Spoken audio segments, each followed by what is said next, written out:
Over to you, Guruji. Hare Krishna. Okay. हरे कृष्णा।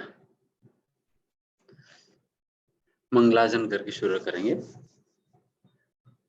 ओम अज्ञानतिमिरन्धस्य ज्ञानाञ्जनशलाकया चक्षुरुन्मिलितं येन तस्मै श्रीगुरवे नमः। श्रीचैतन्यमनोभीष्टं स्थापितं येन भूतले स्वयं रूपः कदा मह्यं ददाति स्वपदान्तिकम्। वन्देऽहं श्रीगुरून् श्रीयुतापदकमलं श्रीगुरून् वैष्णवांश्च श्रीरूपं साग्रजातं सहगण रघुनाथान्वितं तं सजीवं साद्वैतं सावधूतं परिजनसहितं कृष्णचैतन्यदेवं श्रीराधा कृष्णपादान् सहगण ललिता श्रीविशाखान्वितांश्च हे कृष्ण करुणा सिंधु दीनबंधु जगत्पते गोपेश गोपिका कांत राधा कांत नमोस्तुते तप्त कांचन गौरांगी राधे वृंदावनेश्वरी वृषभानुसुते देवी प्रणमामि हरिप्रिये वाञ्छाकल्पतरुभ्यश्च कृपा सिन्धुभ्य एव च पतितानां पावनेभ्यो वैष्णवेभ्यो नमो नमः। जय श्री कृष्ण चैतन्य प्रभु नित्यानंद श्री अद्वैत गदाधर श्रीवासदि गौर भक्तवृंद हरे कृष्णा कृष्ण कृष्ण हरे हरे हरे राम राम राम हरे हरे। नमो विष्णुपदाय कृष्णपृष्ठाय भूतले श्रीमते भक्तिवेदांत स्वामिनिति नामिने नमस्ते सारस्वती देवे गौरवाणी प्रचारणे निर्विशेष शून्यवादि पाश्चात्यदेशतारिणे। गौर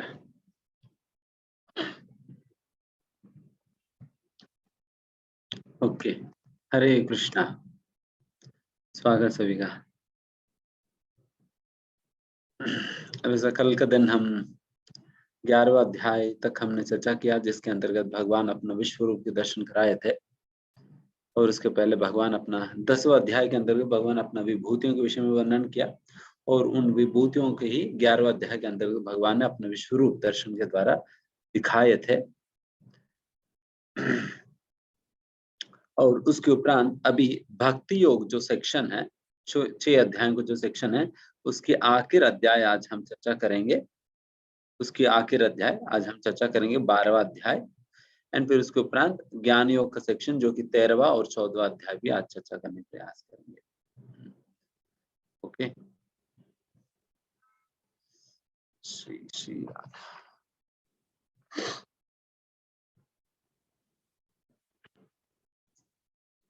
एंड 11वां अध्याय की 55वां श्लोक में भगवान भक्ति योग की महानता या विशेषता के विषय में वर्णन करते हैं। मत कर्म कृण इस श्लोक के द्वारा, लास्ट वाला श्लोक है, इसमें भक्ति योग की विशेषता भगवान वर्णन करते हैं। इसलिए इस पूरा अध्याय के अंतर्गत भक्ति योग के विषय में ही चर्चा है। सबसे पहला यहाँ पर चर्चा इस प्रकार से शुरुआत होती है। अर्जुन भगवान से पूछते हैं कि एक मायावादी में, एक ज्ञानी में और एक भक्त में कौन श्रेष्ठ है? मायावादी में और साकारवादी में, दोनों में से श्रेष्ठ कौन है? तो इस प्रकार के प्रश्न पूछते हैं। ये प्रश्न पूछने के बाद भगवान अपना उत्तर देते हैं। भक्त श्रेष्ठ है, भक्ति किस प्रकार से श्रेष्ठ है, और इस प्रकार से निराकारवाद में या ज्ञानी की मार्ग में किस प्रकार की प्रॉब्लम इत्यादि, वो सारी चीज भगवान वर्णन करते हैं। फिर उसके उपरांत भक्ति का विभिन्न स्तरों के विषय में वर्णन आता है। भक्ति के अंतर्गत जो विभिन्न स्तर है, किन किन स्तरों में भक्ति का अभ्यास हम कर सकते हैं, इसके विषय में वर्णन आएगी। और फिर फाइनली भगवान उस भक्ति को स्वीकार करने के लिए किन प्रकार के गुणों को विकसित हम अपने अंदर करनी चाहिए, ताकि हम बहुत आसानी से भक्ति कर सके। तो सबसे पहले इसमें 3 सेक्शन है बेसिकली।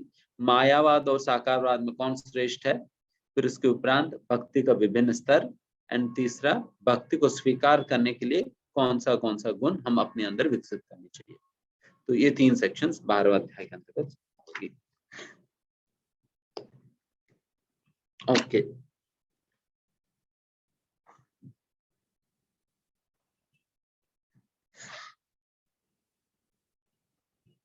यहाँ पर अर्जुन भगवान से पूछते हैं, सभी लोगों की ओर से और अपनी ओर से भी अर्जुन पूछ रहे हैं, क्योंकि अर्जुन भी तो साकारवादी है और अर्जुन भी भगवान भक्त है। भक्त होने के नाते फिर वो पूछ रहे कि देखिए भगवान, मेरे पोजीशन क्या है, मैं जो कर रहा हूँ ठीक है या गलत है। तो इस प्रकार अर्जुन जानना चाह रहे थे। एंड इसी प्रकार से सभी लोगों की ओर से भी अर्जुन पूछ रहे हैं भगवान से, क्योंकि कई प्रकार की इस प्रकार की एक बहुत से बहुत से समय से निराकारवादी जो इम्पर्सनलेस है, जो भगवान को कोई रूप नहीं है करके जो मानते हैं, तो उनका और साकारवादियों के बीच में कुछ ना कुछ मनस्पर्धा या वाद विवाद होता ही है। तो इसलिए यहाँ पर इस प्रकार के प्रश्न पूछा जा रहे ताकि भगवान से ही कंक्लूसिव स्टेटमेंट हम सुने कि भगवान के ओपिनियन के अनुसार क्या है। इसलिए यहाँ पर इस प्रकार की प्रश्न पूछा जा रहे हैं। तो यहाँ पर अर्जुन पूछते हैं योग वित्तमः, तेषाम योग वित्तमः मतलब इनमें से वित्तमः मतलब श्रेष्ठ कौन है, कौन सा व्यक्ति इन दोनों योग पद्धतियों का अवलंबन करने वाले दोनों में से कौन श्रेष्ठ है करके यहाँ पर अर्जुन भगवान पूछ रहे हैं। तो फिर ये दोनों योग पद्धति वाला कौन कौन है? तो भक्तास्ताम पर्युपासते, जो भक्ति योग के द्वारा भगवान की जो पूजा करते हैं नियत रूप से। एंड दूसरा अक्षरम, जो अव्यक्तम अक्षरम की पूजा जो करते हैं। इसका मतलब यह है कि जो निराकार या अव्यक्त रूप की, अव्यक्त मतलब एक रूप में व्यक्त होना, अव्यक्त मतलब जिनका रूप ही नहीं है, व्यक्त ही नहीं हो पा रहे, is not able to manifest, not manifesting. तो इस प्रकार से उस अव्यक्त रूप की उपासना कौन करते हैं, या अव्यक्त रूप की उपासना करने वाले और भक्त, इन दोनों के बीच में यहाँ पर कंपैरिजन पूछ रहे हैं कौन श्रेष्ठ है। दूसरा श्लोका में ही भगवान इसको उत्तर दे देते हैं, मय्यावेश्य मनो ये माम नित्य युक्ता उपासते श्रद्धया परयोपेतास्ते में युक्तात्मा मतः, ते में इनमें से युक्तात्मा मतः, मतः मतलब मेरी ओपिनियन है, युक्तात्मा इनमें से श्रेष्ठ ये व्यक्ति है करके मेरे ओपिनियन है। देखिए अल्टीमेटली हमें किन की ओपिनियन सुननी चाहिए? भगवान के ही तो स्वीकार करनी चाहिए ना। अल्टीमेटली सारा बनाने वाला, करने वाला, करता धरता तो सारा कुछ भगवान ही है। तो इसलिए भगवान की ओपिनियन हमें सबसे महत्वपूर्ण है। एंड भगवान की ओपिनियन को जो भी व्यक्ति प्रातिनिध्य करता है तो उनका भी ओपिनियन हमारे जीवन सबसे श्रेष्ठ होता है। इसलिए गुरु, गुरु को गुरु इसलिए कहा जाता है, गुरु शब्द का अर्थ है हेवी है। गुरु शब्द के अर्थ है हेवी है, बहुत भारी है। भारी किस बात से? वजन में भारी है, वजन में भारी करके नहीं है, उनकी बातों में भारी है। बातों में भारी होने का मतलब ये है कि अगर सारे के सारा दुनिया एक बात के है बट गुरु दूसरी बात के है, then किन की बात माना जाता है? गुरु की बात माना जाता है। Why? Because he is simply representing the supreme personal word. भगवान को यथारूप वो रिप्रेजेंट कर रहे हैं, प्रातिनिध्य कर रहे हैं, इसलिए गुरु के वचनों को उतना महत्व दिया जाता है। इसलिए गुरु को साक्षात हरित्वेना, इस धरती के अंतर्गत साक्षात भगवान के रूप में उन्हें माना जाता है। यहाँ पर भगवान के रूप में मानने का मतलब ये नहीं कि गुरु भगवान बन गए। गुरु कभी भगवान नहीं बन सकते, हम पहले भी बता चुके, जीव कभी भी भगवान नहीं बन सकते हैं, यह असंभव है। गुरु कौन है? गुरु का असली स्थिति यही है, गुरु भगवान के सेवक है। और गुरु का क्या काम क्या है? गुरु हमें उस प्रकार की ज्ञान देते हैं जिस ज्ञान से हमें प्रोत्साहन मिलेगी भगवान की सेवा करने की। जिस ज्ञान से हमें भगवान की सेवा करने का तरीका और भगवान की सेवा करने के लिए प्रोत्साहन हमें गुरु के वचनों से मिलता है। एंड उस प्रकार से हमें भगवान के साथ कनेक्ट करने में गुरु हमें सहायक बनते हैं। इसलिए गुरु को उस प्रकार की श्रेष्ठ पद दिया जाता है। भगवान को जब कहा जाता साक्षात हरि है करके, इसका मतलब ये नहीं कि गुरु ही भगवान है, बल्कि इसका मतलब यह है कि गुरु को उतना सम्मान देनी चाहिए जितना सम्मान हमें भगवान को देते हैं। जितना सम्मान हम भगवान को देते हैं उतना सम्मान गुरु को दिया जाता है। ये किस लिए इस प्रकार से? क्योंकि गुरु ही वो व्यक्ति है जिनकी वजह से हम भगवान को जान पाए और भगवान की सेवा करने का तरीका सीखा, और गुरु के माध्यम से हमारा एक संबंध जुड़ी है भगवान के साथ। जिस संबंध को हम इतने जन्मों से खोया है, उस संबंध को पुनः हमें याद दिलाकर हमें जोड़ने की कष्ट गुरु ने उठाया है। इसलिए गुरु को उतना सम्मान दिया जाता है, ना कि इसलिए नहीं कि गुरु भगवान बन गए करके। गुरु भगवान नहीं बनते हैं। जिस प्रकार से आज के समय पे मार्केट में लोग अपने आप को पहले गुरु कहते, फिर उसके बाद अपने आप को भगवान करके घोषित कर देते हैं, ये तो बिल्कुल गलत है। बिल्कुल गलत है। गुरु कभी भी अपने आप को भगवान नहीं कहेगा, किसी भी परिस्थिति में, किसी भी परिस्थिति में। एक समय पे इसी प्रकार से इस्कॉन के अंतर्गत जो श्रील प्रभुपाद जी के विषय में एक प्रकार से एक रूमर ऐसा, मतलब उनका श्रील प्रभुपाद जी के शिष्य एक समय पर वहां पर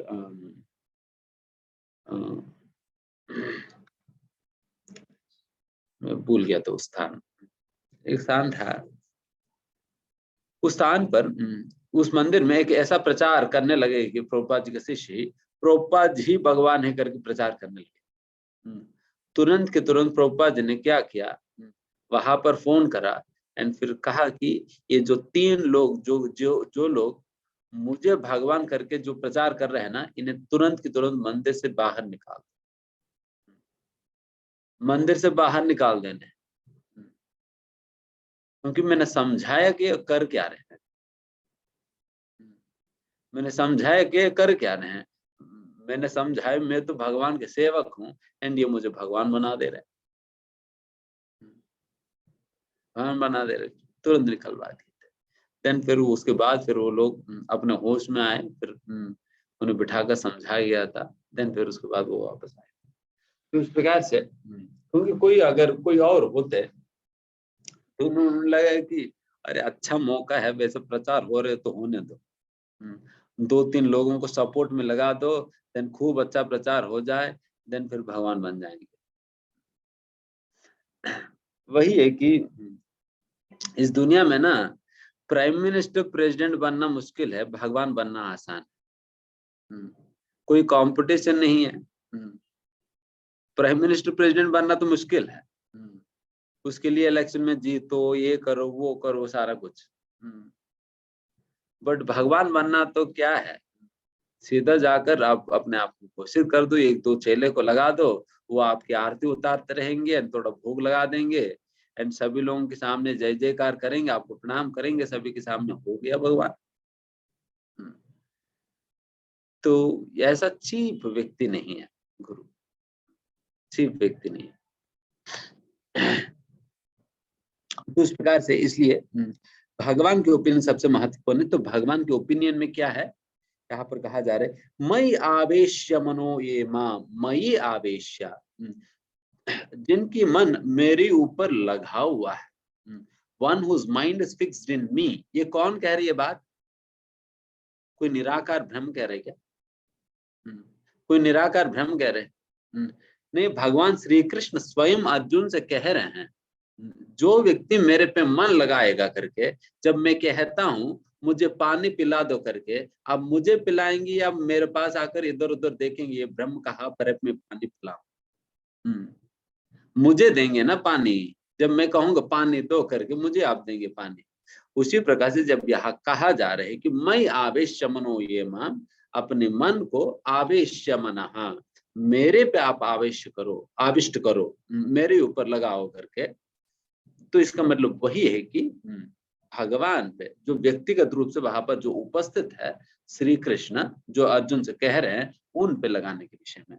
एंड इस प्रकार से नित्य युक्त उपासित, उस प्रकार से जो हमेशा भगवान की पूजा भक्ति में लगा रहता है, एंड वो भी श्रद्धा के साथ, श्रद्धा के साथ जो प्रयास करते हैं, तो वो व्यक्ति जो कि भक्त है वो सबसे श्रेष्ठ है करके यहाँ पर भगवान कह रहे हैं।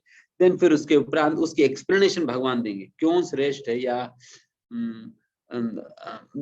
जो जो उस प्रकार से अव्यक्त की उपासना में जो लगे रहते हैं या निराकार ब्रह्म की उपासना में जो लगे रहते हैं, उनके विषय में भगवान अभी चर्चा करेंगे।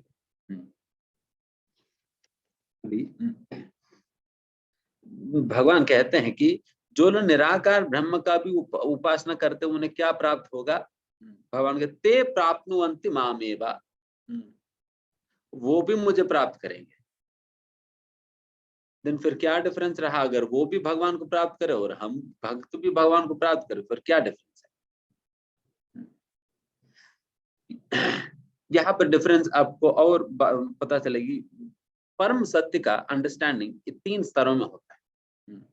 परम सत्य को द एब्सोल्यूट ट्रूथ कहते हैं। एब्सोल्यूट ट्रूथ की अंडरस्टैंडिंग 3 स्तरों में होता है। वेदांत, ये भागवतम कहा जाता है, वेदन्ति तत्व विदस्तत्वम यज्ञानमद्वयम ब्रह्म इति परमात्मेति भगवान इति शक्यते। ब्रह्म परमात्मा और भगवान के रूप में समझते हैं।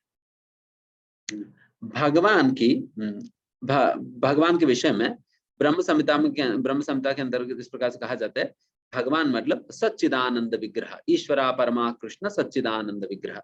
सत्य, चित और आनंद की मूर्तिमान स्वरूप है भगवान। इसमें 3 फीचर्स है, सत्य, चित और आनंद। इन तीनों फीचर्स की मूर्तिमान स्वरूप है भगवान। एंड ये जब हम इन तीनों फीचर्स को जब हम रियलाइज करेंगे तब भगवान के एस्पेक्ट।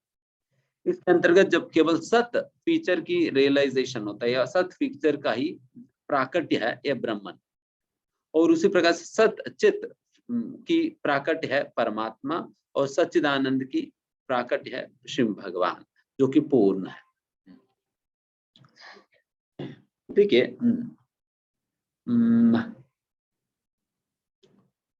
एक छोटा सा उदाहरण बताएंगे। कभी मान लीजिए एक छोटा सा बच्चा जिन्होंने कभी भी अपना जीवन के अंतर्गत ट्रेन ही नहीं देखा है, ट्रेन ही नहीं देखा, वो अपने मम्मी से कहा कि मम्मी मम्मी मुझे ट्रेन दिखाओ।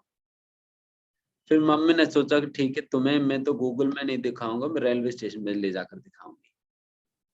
तो फिर उन्होंने रेलवे स्टेशन ले गई मम्मी। आजकल की मम्मी तो फिर वही मोबाइल में दिखा देगी, बेटा ये ट्रेन है। तो पुराना मम्मी है, तो फिर ले गई रेलवे स्टेशन। जब रेलवे स्टेशन ले गई, देन फिर वहां पर थोड़ा शाम के समय था, तो अंधेरा हो गया, फिर ट्रेन आ रही थी एंड बहुत दूर था ट्रेन। फिर मम्मी ने दिखाई, बेटा बेटा जो आ रहे हैं ना वही है ट्रेन। जब दिखाई तब रात के समय, तो फिर ट्रेन अपना लाइट ऑन करी। फिर ये बच्चा को क्या दिखाई पड़ रहा था, बच्चा को दिखाई पड़ रहा था लाइट ही लाइट दिखाई पड़ रहा, लाइट ही लाइट दिखाई पड़, क्योंकि इतना लाइट आता है कि फिर उसके पीछे ट्रेन है कर पता नहीं चलता। इन बच्चों को पहले से अवगाह मतलब पता तो है ही नहीं कि उसके पीछे कुछ होता है करके। फिर बच्चों को लगा कि ट्रेन मतलब लाइट है, बच्चों को यही लगा, मम्मी ने दिखाई कि देखो, फिर बच्चों को लगा कि ट्रेन मतलब लाइट है। तो फिर मम्मी से उन्होंने पूछा कि मम्मी क्या ट्रेन मतलब लाइट है ना। फिर मम्मी, नहीं बेटा तुम रुको और देखो। देन जैसे जैसे ट्रेन पास आई, तो फिर उन्हें उस लाइट के पीछे इंजन दिखाई पड़ी, फिर उसके पीछे अनेक भोगी दिखाई पड़ी। देन फिर बच्चा ने कहा कि मम्मी ट्रेन मतलब अनेक प्रकार की मैच बॉक्सेस लगा हुआ है इसके पीछे, यही है ट्रेन। देन मम्मी कहते नहीं बेटा अभी और रुको पता चलेगी। देन फिर ट्रेन आई, प्लेटफॉर्म पे रुकी। देन फिर बेटे को मम्मी ने ट्रेन के अंदर ले गई। फिर ट्रेन के अंदर ले जाने के बाद उनको सारा कुछ दिखाई, इंजन भी दिखाई, पैंट्री कार दिखाई, पैसेंजर व्हीकल दिखाई, फिर उसके अंदर वॉशरूम भी होता है, ये होता है, इतने बर्थ होते हैं, तो ये सारा कुछ दिखाई। देन वहां पर चाय वाय भी मिलता है, तो उसमें सारा कुछ दिखाई। देन फिर उन्हें पता चला कि अच्छा ट्रेन मतलब लोग भी अंदर बैठ सकते हैं। पहले तो उनको डब्बा डब्बा ही दिखाई पड़ रहा था, बट अभी ट्रेन के अंदर लोग भी बैठ सकते हैं, सोने का भी व्यवस्था है, बाथरूम का भी व्यवस्था है, इंजन भी है, पैंट्री कार भी है, सब कुछ। तो ये अंडरस्टैंडिंग अभी मैं इसको इस प्रकार से है कि जो लाइट लाइट दिखाई पड़ रहा था, जब बच्चे को जब लाइट ही लाइट दिखाई पड़ रहा था, तब बच्चे ने जब कहा मम्मी यही ट्रेन है, देन वो भी जो बच्चे ने कहा वो गलत है नहीं, बिकॉज उनको वही दिखाई पड़ रहा तो वो सही कहा। उसी प्रकार से जब दोबारा भी उन्होंने कहा वो भी ट्रेन ही है, एंड तीसरी बार उन्होंने कहा वो भी ट्रेन ही है, तीनों बार उसी ट्रेन को रेफर कर रहे थे, बट तीनों में अंडरस्टैंडिंग की डिटेलिंग में डिफरेंस है। अंडरस्टैंडिंग की डिटेलिंग में डिफरेंस है। जो लास्ट वाला अंडरस्टैंडिंग वो कंप्लीट है, उसी प्रकार से जो लास्ट वाला अंडरस्टैंडिंग है वो भगवान की अंडरस्टैंडिंग है। जो बीच वाला अंडरस्टैंडिंग है जहां पर डब्बे डब्बे दिखाई पड़ रहे हैं वो परमात्मा वाला अंडरस्टैंडिंग। जो पहले वाला जो लाइट ही लाइट दिखाई पड़ रहा है वो ब्रह्मन वाला अंडरस्टैंडिंग है। इसलिए जो पहले की अंडरस्टैंडिंग जिनको होता है उनको केवल यही लगता है कि परम सत्य मतलब केवल लाइट है। इस बच्चे की तरह जिनको उस लाइट के पीछे डब्बे नहीं दिखाई पड़ी, उनको वही लगा कि ट्रेन मतलब लाइट है। उसी प्रकार से जो केवल उसी साक्षात्कार प्राप्त करने की स्तर पे हैं, उन्हें केवल लाइट ही लाइट दिखाई पड़ता, उस लाइट के पीछे भी कोई है करके उन्हें पता नहीं चलता। उस लाइट के पीछे भी कोई है करके उन्हें पता नहीं चलता, केवल लाइट ही लाइट दिखाई पड़ता है। इसलिए उनको लगता है परम सत्य मतलब केवल लाइट ही लाइट है, इसलिए लाइट के विषय में ही लोग प्रचार करने लगते। बट बात यह है कि उस लाइट के पीछे भी जिस प्रकार से ट्रेन है, उसी प्रकार से इस ब्रह्म ज्योति के पीछे एक व्यक्ति है।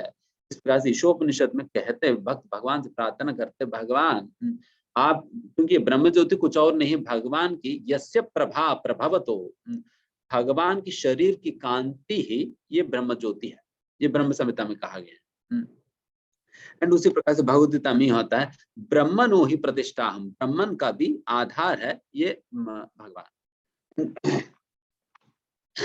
एंड इस प्रकार से ये इसलिए ब्रह्मन की अंडरस्टैंडिंग है, केवल भगवान को परम सत्य को ब्रह्म ज्योति के रूप में मानना ये इनकम्प्लीट अंडरस्टैंडिंग है।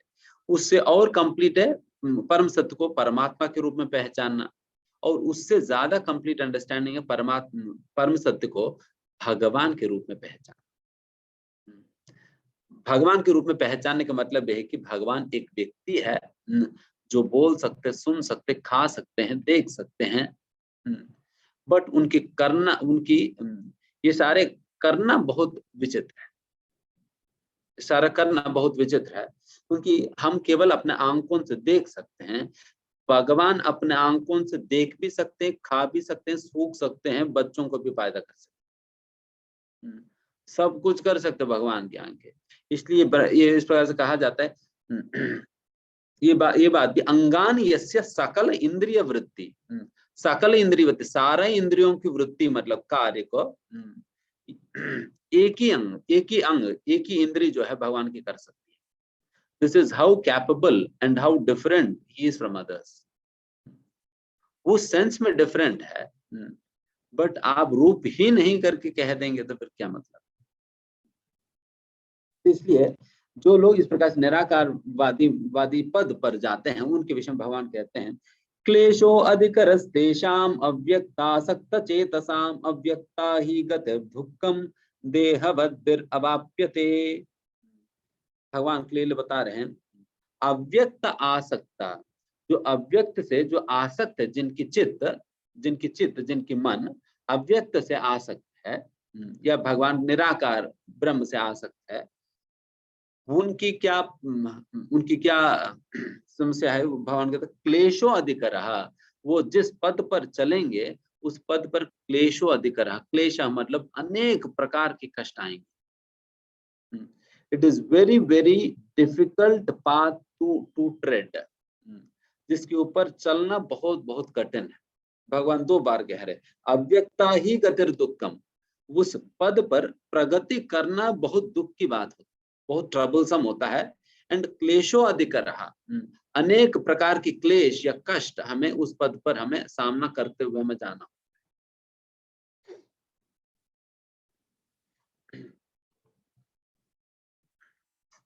उसी को वही भक्ति के विषय में भगवान कहते हैं, ये तो सर्वाणि कर्माणि मयि सन्न्यस्य मत्परा अनन्येनैव योगेन माम ध्यायन्त उपासते तेषाम अहम समुद्र।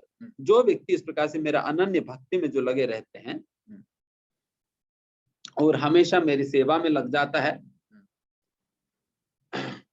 जो कि जो भी कार्य करे वो मेरे लिए करता है, देन वैसे लोगों की क्या स्थिति है, भगवान कहते हैं तेषाम अहम समुद्रता। अहम समुद्रता मतलब भगवान स्वयं उनका उद्धार।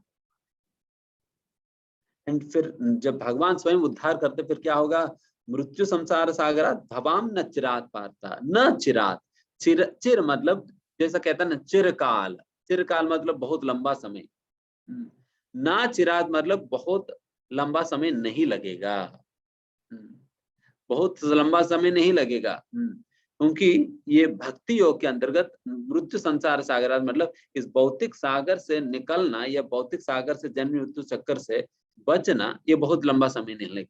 ये भगवान खुद कह रहे, भवामी ना चिरात पारता, हे पार्थ इसमें बहुत ज्यादा समय नहीं लगेगी भक्ति में। क्यों, तेषाम अहम समुद्रतम, मैं खुद उन्हें बचाता, मैं खुद बचाता हूँ।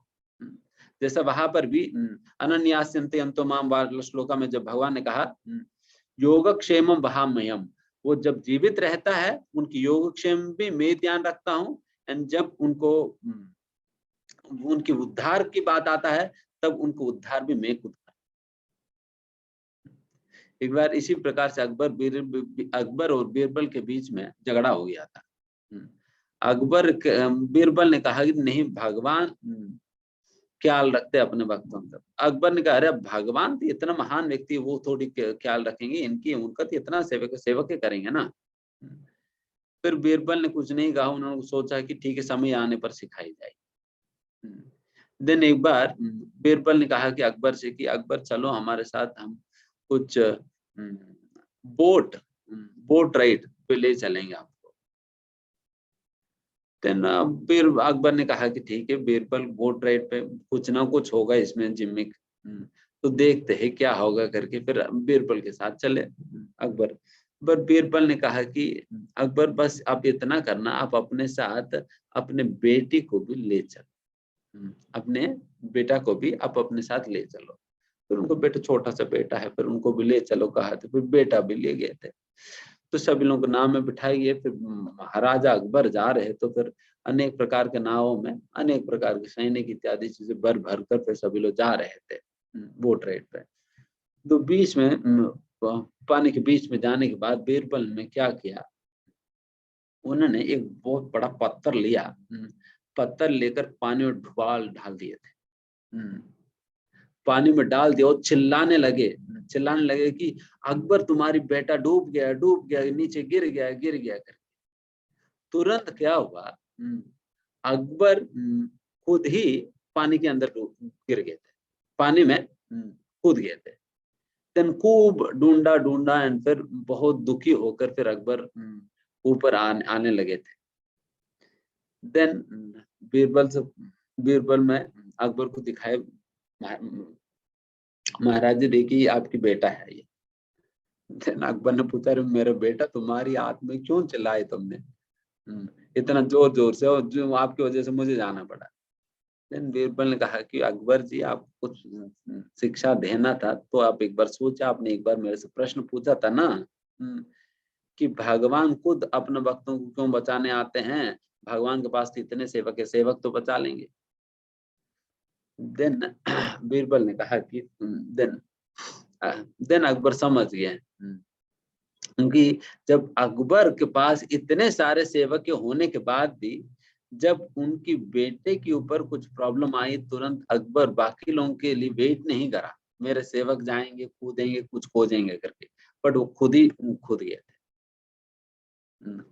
गए थे एंड फिर बचाने के लिए। तो इस प्रकार से अगर उस प्रकार की प्रेम एक साधारण पिता के अपने बच्चों के प्रति होता है, देन भगवान का प्रेम अपने बच्चों के प्रति तो और कई गुना ज्यादा है। तो इसलिए यहाँ पर यही बात कहा जा रहा है, ताशाम अहम समुद्दत्ता, तेषाम अहम समुद्दत्तम, मैं उन लोगों को मैं बचाता हूँ, I personally save them, I personally save them, है ना। तो ये भक्ति की विशेषता है। इसलिए ये दो प्रकार की प्रॉब्लम्स कंपैरिजन इन दोनों में से, ये ब्रह्मवादी में या निराकार ब्रह्मवादी में प्रॉब्लम ये है कि एक तो उस पद पर चलना बहुत कष्ट होंगे, एंड दूसरा उसमें हम अपना लक्ष्य हासिल करना बहुत समय लगेगा। तभी तो भगवान उसके पहले भी तो कहा ना, बहुनाम जन्मनाम अंते ज्ञानवान माम प्रपद्यते, अनेकों अनेकों जन्मों के बाद ही एक ज्ञानी को वासुदेव ही सब कुछ है करके पता चलता है। बट वही भक्ति योग में आपको भगवत गीता कोर्स में ही समझा दिया जा रहा है कि कृष्ण ही सब कुछ है। तो वो बात तो ज्ञान योगी को तो अनेकों जन्मों के बाद जो पता चलता है, वो तो आपको अभी ही बता दिया जा रहा है। तो ये भक्ति योग की श्रेष्ठता है। सो दैट्स व्हाई यहाँ पर काम जल्दी बनता है, इसलिए यहाँ पर कहा न चिरात, बहुत जल्दी ही हमें मुक्ति की ओर आगे बढ़ेंगे। तो इस प्रकार से भगवान ने कहा। फिर उसके उपरांत भक्ति का अभ्यास इतना महत्वपूर्ण जो भक्ति है, उसे अभ्यास करने के लिए अगर कोई कहे रोजी में तो इतना शुद्ध तो हूं नहीं कि भक्ति का अभ्यास कर सकूं, मेरे अंदर अनेक प्रकार की भौतिक इच्छाएं हैं, मैं फिर इतना निष्काम भाव से तो मैं नहीं कर पाऊंगा, तो फिर मेरे लिए क्या है। तो भगवान इसलिए हर एक व्यक्ति के लिए एक पोजीशन देंगे भगवान, मतलब हर एक व्यक्ति के लिए प्रोविजन देंगे, एक स्कोप देंगे, नहीं सभी के लिए स्थान है भक्ति के अंतर्गत, कोई अयोग्य नहीं है, चाहे व्यक्ति कितना भी दूषित क्यों ना हो, कितना भी भौतिक इच्छाओं से भरा हुआ व्यक्ति भी क्यों ना हो, बट हर एक व्यक्ति के लिए भगवान एक स्थान देने वाले हैं। भगवान कहते हैं मयि एव मन आदस्त्वा, स्मरणात्मिक भक्ति कह रहे, मयि एव मन आदस्त्वा, मेरे पे आप अपना मन लगाओ। सबसे पहले भगवान कह रहे कि भक्ति मतलब मेरे पे आप मन लगाओ और अपना बुद्धि लगाओ मेरे पे। देन फिर भगवान कहते हैं अगर मान ठीक है आप कहेंगे कि प्रभु जी मैं भगवान के ऊपर कैसे मन लगाऊं, मेरे से नहीं हो पाएगी। अगर आप कहेंगे आपसे भगवान के ऊपर मन लगाना और भगवान की सेवा में बुद्धि को लगाना आपके लिए संभव नहीं है, देन भगवान उसके लिए उपाय देते हैं। ठीक है, अगर अर्जुन आप ये नहीं कर पाओगे देन ये करो। क्या करेंगे? देन आप क्या करो कि भक्ति के अंतर्गत बताई गई नियमों का पालन करके आप अपने मन को मेरे पे लगाने का प्रयास करें। भक्ति के अंतर्गत नियमों का पालन करने के लिए कहा जाता है ना कि आप 4 नियमों का पालन करो। 4 नियम क्या क्या है? अब मांसाहार नहीं खाना है, जुआ नहीं खेलना है, और नशा नहीं करना है, अवैध स्त्री संग नहीं करना है, मतलब व्यभिचार नहीं करना है। तो ये 4 नियमों को पालन करने के लिए रिकमेंड किया जाता है, क्योंकि भागवतम के अंतर्गत ये कहा जाता है इन चारों को, जहां पर ये 4 क्रियाएं होती है, उन स्थानों को पाप के निवास स्थान या कली के निवास स्थान के रूप में माना जाता है। बिकॉज जब कली को परीक्षित महाराज ने दमन किया, देन कली आकर परीक्षित महाराज से पूछा कि देखिए मैं भी तो तुम्हारी आश्रय लिया हूँ, मुझे भी तो कहीं ना कहीं रहने के स्थान दीजिए। देन फिर परीक्षित महाराज ने ये 4 स्थान दिए थे कली को रहने का। इसलिए इन 4 स्थानों पे कली रहते हैं। अगर ये 4 कार्य जब व्यक्ति करता है देन फिर वो दूषित हो जाते, कली के प्रभाव में आता है, पापी हो जाता है। नशापान करने से और अवैध स्त्री संग, जुआ खेलना और मांसाहार का, ये 4 नियमों का हर एक व्यक्ति पालन करनी चाहिए। देखिए 4 पालन करने से कोई बहुत बड़ा भक्त नहीं बनेगा। 4 पालन करने से एक व्यक्ति पशु जीवन से मनुष्य बनेगा बस। ये मिनिमम जो मनुष्य है उन्हें तो ये 4 चीजें पालन करनी चाहिए। मिनिमल चीज है ये, एक व्यक्ति को जो अपना जीवन के अंदर पालन करनी चाहिए, दिस इज मिनिमल। बट इन्हीं ही 4 चीजों को बुरे तरीके से आज के समय पे तोड़ा जाता है। बुरे तरीके से तोड़ा जाता है, तो फिर जो लोग तोड़ रहे फिर वो तो मनुष्य का कैटेगरी में है ही नहीं, तो मनुष्य का कैटेगरी में है नहीं। इसलिए चार चीज पालन, चार चीज पालन करनी चाहिए। फिर भक्ति के अंतर्गत नियम है, जैसा भगवत गीता का अध्ययन करो, नाम जप करो, और उसी प्रकार से भक्तों की संगति में आओ, कीर्तन में भाग लो, आप मंदिर आओ। तो इस प्रकार से ये सारे बातें जो कहा जाता है, ये सारा हमें भगवान, इस सारे नियमों का पालन करने से हमें अपने मन को भगवान के ऊपर लगा पाएंगे। देखिए, सारा नियमों के विषय में शास्त्र में इस प्रकार से कहा जाता है, स्मर्तव्यम सततम विष्णु विस्मर्तव्यम न जातुचित सर्वे विधि निषेधस्योर येतयोरेव किंकरः। सारे नियमों का जो भी करने के लिए हमें कहा जाता है, उन सारे क्रियाओं का एकमात्र लक्ष्य ही है हमें स्मर्तव्यम सततम विष्णु, भगवान विष्णु की स्मृति दिलाने की। सिंपली भगवान की स्मरण दिलाने का ही उद्देश्य है। सारा जो भी आपको डूस कहा जाता है एंड जो भी डोंट्स कहा जाता है, उसके क्या लक्ष्य है? विस्मर्तव्यम न जातुचित, कभी भी भगवान को बोल ना सके। क्योंकि ये चार कार्य हम करेंगे एंड उसी प्रकार से जो भी हमें नहीं करने के लिए कहा जाता है, उन चीजों को करेंगे तो भगवान को बोल जाएगा भाई। इसलिए इन चीजों को मना कर दिया जाता है, मत करो, क्योंकि अब करेंगे तो भगवान को भूल जाओगे। तो इस प्रकार से सारा विधियों का लक्ष्य है। क्यों हम ये बात कह रहे हैं कि लोग पालन तो करते कई बार नियमों का, बट उन्हें पता ही नहीं होता इन सारे नियमों का लक्ष्य है क्या। सारे नियमों का लक्ष्य है क्या उन्हें पता नहीं होता। जब लक्ष्य ही नहीं पता है, then what is it that you will be achieving by simply following the means? Simply उस पद्धति का पालन करके आप क्या प्राप्त करने वाले। इसलिए लक्ष्य पता होनी चाहिए, क्या उद्देश्य है। तो इस प्रकार से भगवान कह रहे हैं कि आप भक्ति के नियमों को पालन करो। सबसे पहले भगवान कह रहे हैं आप मेरे ऊपर मन लगाओ, मन नहीं लगा पाओगे देन भक्ति का नियमों को पालन करो, तद्वारा आपके मन मेरे ऊपर लग जाए। अगर आप इसको अभ्यास योग कहा जाता है, अगर ये भी नहीं कर पाओगे, अगर ये भी नहीं कर पाओगे देन फिर क्या करो। भगवान कहते हैं मेरे लिए काम करो, you work for me, Krishna के लिए काम करो। इसको कृष्ण कर्म कहा जाता है। सबसे पहले मन को लगाओ, अगर मन नहीं लगा पाओगे देन भक्ति के नियमों का पालन करो, भक्ति के नियमों को पालन नहीं कर पाओगे देन फिर आप मेरे लिए काम करो। मेरे लिए काम करने का मतलब है अनेक प्रकार के भगवान की सेवाएं होती है। जैसा भगवान के लिए हम खाना बनाकर भगवान को भोग लगा सकते हैं, भगवान के मंदिर साफ कर सकते हैं, या भगवान के द्वारा बोली गई है जो भगवत गीता का वितरण कर सकते हैं, और उसी प्रकार से हम अन्यों को भगवान के विषय में हम भगवान से जोड़ने का प्रोत्साहन दे सकते हैं। तो ये सारा भगवान के लिए कार्य करना, भगवान के लिए कार्य करना। जिस प्रकार से आप अभी अपना परिवार के लिए काम कर रहे हैं, उसी प्रकार से भगवान के लिए भी काम कर सकते हैं। एंड यही बात यहाँ पर भगवान करे मेरे लिए काम करो। अगर आप कहेंगे प्रभु जी मेरे लिए ये भी नहीं होगा, बेचारे भगवान कितना कंसेशन दे रहे हैं, कितना कंसेशन दे रहे हैं। पहले ये करो, ये नहीं होगा तो ये करो, अगर ये भी नहीं होता तो ये करो, फिर ये भी नहीं होता फिर तो ये करो। तो फिर क्या करो अल्टीमेटली, अगर इतना भी नहीं कर पाओगे तो कम से कम इतना करना कि जो भी कार्य तुम्हें करना है करो। फिर अगर मेरे लिए कार्य नहीं कर पाओगे, तुम्हें जो लगता है करो शास्त्रों के नियमों के अनुसार। अपन मतलब चोरी करके आप ये नहीं कह सकते कि अच्छा मुझे इसी में मन लगता है,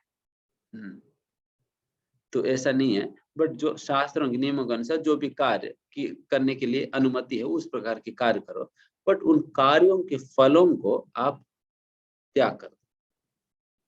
कार्यों के फलों को त्याग कर दो। त्याग करने का मतलब है उन कार्यों के फलों को आप मुझे देने की इच्छा नहीं है, भगवान की सेवा में देने की इच्छा नहीं है, आप किसी को दान दो, गरीबों को खिलाओ, कुछ और कार्य करो। उस प्रकार से कम फलों से अनासक्त होने की आदत आपके अंदर आएगी। एंड धीमे धीमे आपको पता चलेगा कि इन फलों को कहीं और देने की बजाय हमें भगवान की सेवा में देना चाहिए करके आपको बाद में पता चलेगी। जब ये बात पता चलेगी देन आप मुझे देने लगोगे और मेरे लिए काम करने लगोगे। देन फिर धीमे धीमे व्यक्ति भक्ति का नियमों का पालन करने लगेगा। देन फिर धीमे धीमे भक्ति के नियमों को पालन करने से उनकी मन लगेगी। मन लगना ही सर्वश्रेष्ठ भक्ति है। इस प्रकार से भक्ति का 4 लेवल्स भगवान ने बताया यहाँ पर, ठीक है।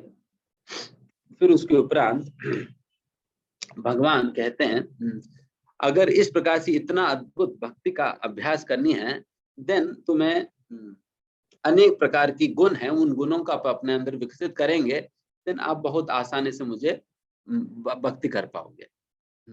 इन सारे गुणों के विषय में भगवान 13वां श्लोका से लेकर 20वां श्लोका तक भगवान वर्णन करते हैं। इनमें लगभग भगवान 35 अलग अलग गुणों के विषय में भगवान यहाँ पर वर्णन करते हैं, 35 गुणों का। जैसे उदाहरण के लिए सर्वभूतानाम, किसी जीव के प्रति कोई द्वेष की भावना नहीं रखना है। मैत्र, सभी लोगों के प्रति एक मित्रता की भावना रखनी चाहिए। और करुण एवच, सभी लोगों के प्रति एक दया की भावना रखनी चाहिए। निर्ममः, कभी भी किसी भी चीजों के स्वामी अपने आप को नहीं मानना चाहिए। निरंकारः, अपने अंदर किसी प्रकार के अहंकार की भावना नहीं रखनी है। और क्षमी, मतलब हम अन्यों को हमें क्षमा कर देनी चाहिए कोई गलती होने पर। इस प्रकार से भगवान अनेक गुणों के विषय में, 35 गुणों के विषय में बताते हैं। इन गुणों का कभी आप समय मिलने पर आप पढ़िएगा। इन सारे गुणों में से सबसे महत्वपूर्ण गुण है जो भगवान कहते हैं कि जो कि ये एक गुण को स्वरूप लक्षण कहा जाता है, बाकी सारे गुणों को तटस्थ लक्षण कहा जाता है। इन 35 में एक गुण को स्वरूप लक्षण, स्वरूप मतलब प्राइमरी कैरेक्टरिस्टिक, एंड तटस्थ लक्षण मतलब सेकेंडरी कैरेक्टरिस्टिक से, बाकी सारा लक्षणों को सेकेंडरी कैरेक्टरिस्टिक कहा जाता है। प्राइमरी कैरेक्टरिस्टिक मतलब स्वरूप लक्षण मतलब उसके बिना वो वस्तु का कोई नामो निशानी ही नहीं है। बाकी नहीं भी है फिर भी चलेगा, बट ये स्वरूप लक्षण कंपलसरी होनी चाहिए। सेकेंडरी लक्षण हो या ना हो फिर भी चलेगा। ये प्राइमरी लक्षण कौन सा ऐसा लक्षण है, कौन सा गुण है जो कि इतना महत्वपूर्ण है? वो एकमात्र गुण नहीं होने से बाकी सारे गुण होने पर भी उन्हें भक्त नहीं कहा जाएगी। एंड दूसरी ओर बाकी सारे गुण होते हुए भी ये गुण नहीं होने से उन्हें भक्त नहीं कहा जाएगी। एंड दूसरी ओर अगर उनमें केवल ये गुण है, बाकी सारे गुण नहीं है, तब भी उन्हें भक्त कहा जाएगा। मतलब क्षमाशीलता उनमें नहीं है फिर भी भक्त कहा जाएगी। और वो ईर्ष्या रहित नहीं है फिर भी भक्त कहा जाएगा। ये कौन सा गुण है? तो इसके विषय में भगवान इसमें विषय में बताया जाता है। आचार्य कहते हैं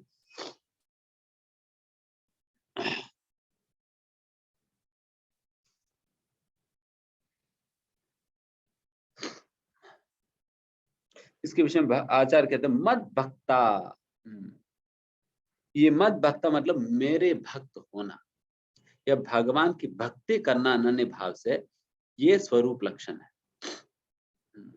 ये स्वरूप लक्षण है। ये लक्षण महत्वपूर्ण है। बाकी सारे लक्षण नहीं भी हो तो फिर भी भक्त कहा जाए। इसलिए सबसे महत्वपूर्ण इस लक्षण को हम अपने अंदर विकसित करेंगे। भागवतम में इस प्रकार से कहा जाता है यस्य देवे यस्यास्ति भक्तिर् भगवती अकिंचना सर्वै सत्र समासते सुराः। अगर कोई व्यक्ति सही में भक्ति करता है देन फिर उनके अंदर सारे अच्छे गुण आकर उनके अंदर निवास करने लगते हैं। वो अपने आप आ जाएगी आपके अंदर केवल भक्ति करने से। भक्ति करने से, अगर भक्ति नहीं करेंगे आपके अंदर कितने अच्छे गुण भी हो वो सारे गुण चले जाएंगे, कुछ समय में चले जाएंगे। इसलिए ये महत्वपूर्ण गुण है। तो इस प्रकार से 12वां अध्याय समाप्त होता है। अभी 13वां अध्याय।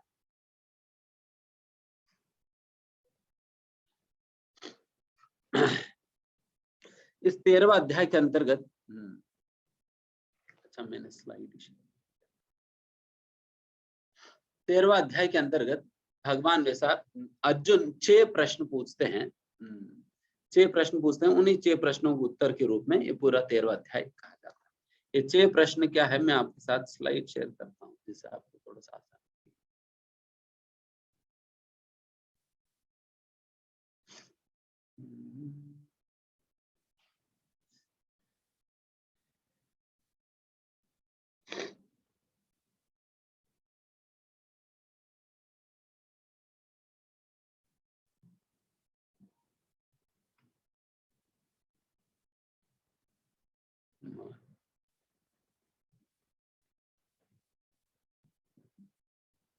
इसमें 6 प्रश्न अर्जुन पूछते हैं। ये 6 प्रश्न है।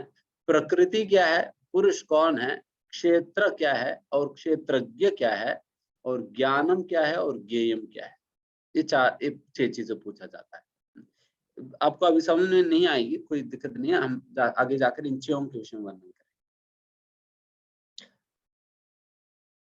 सबसे पहला क्षेत्र और क्षेत्रज्ञ के विषय में चर्चा होती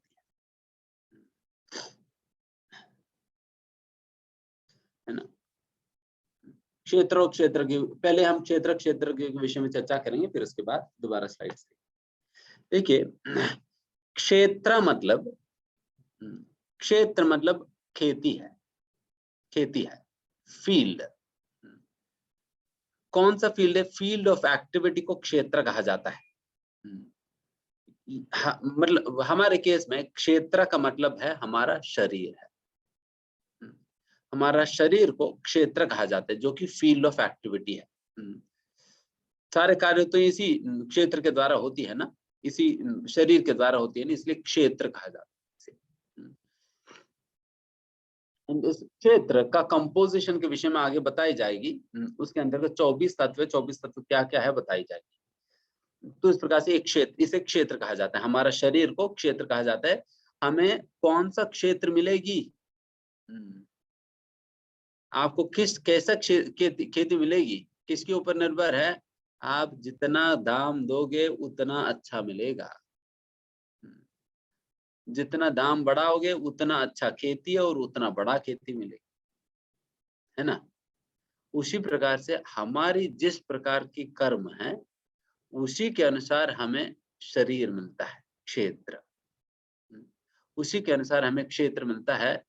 अगर हमारा बुरे कर्म है देन कोई सुअर का, गधे का, कुत्ता का क्षेत्र मिल जाएगी।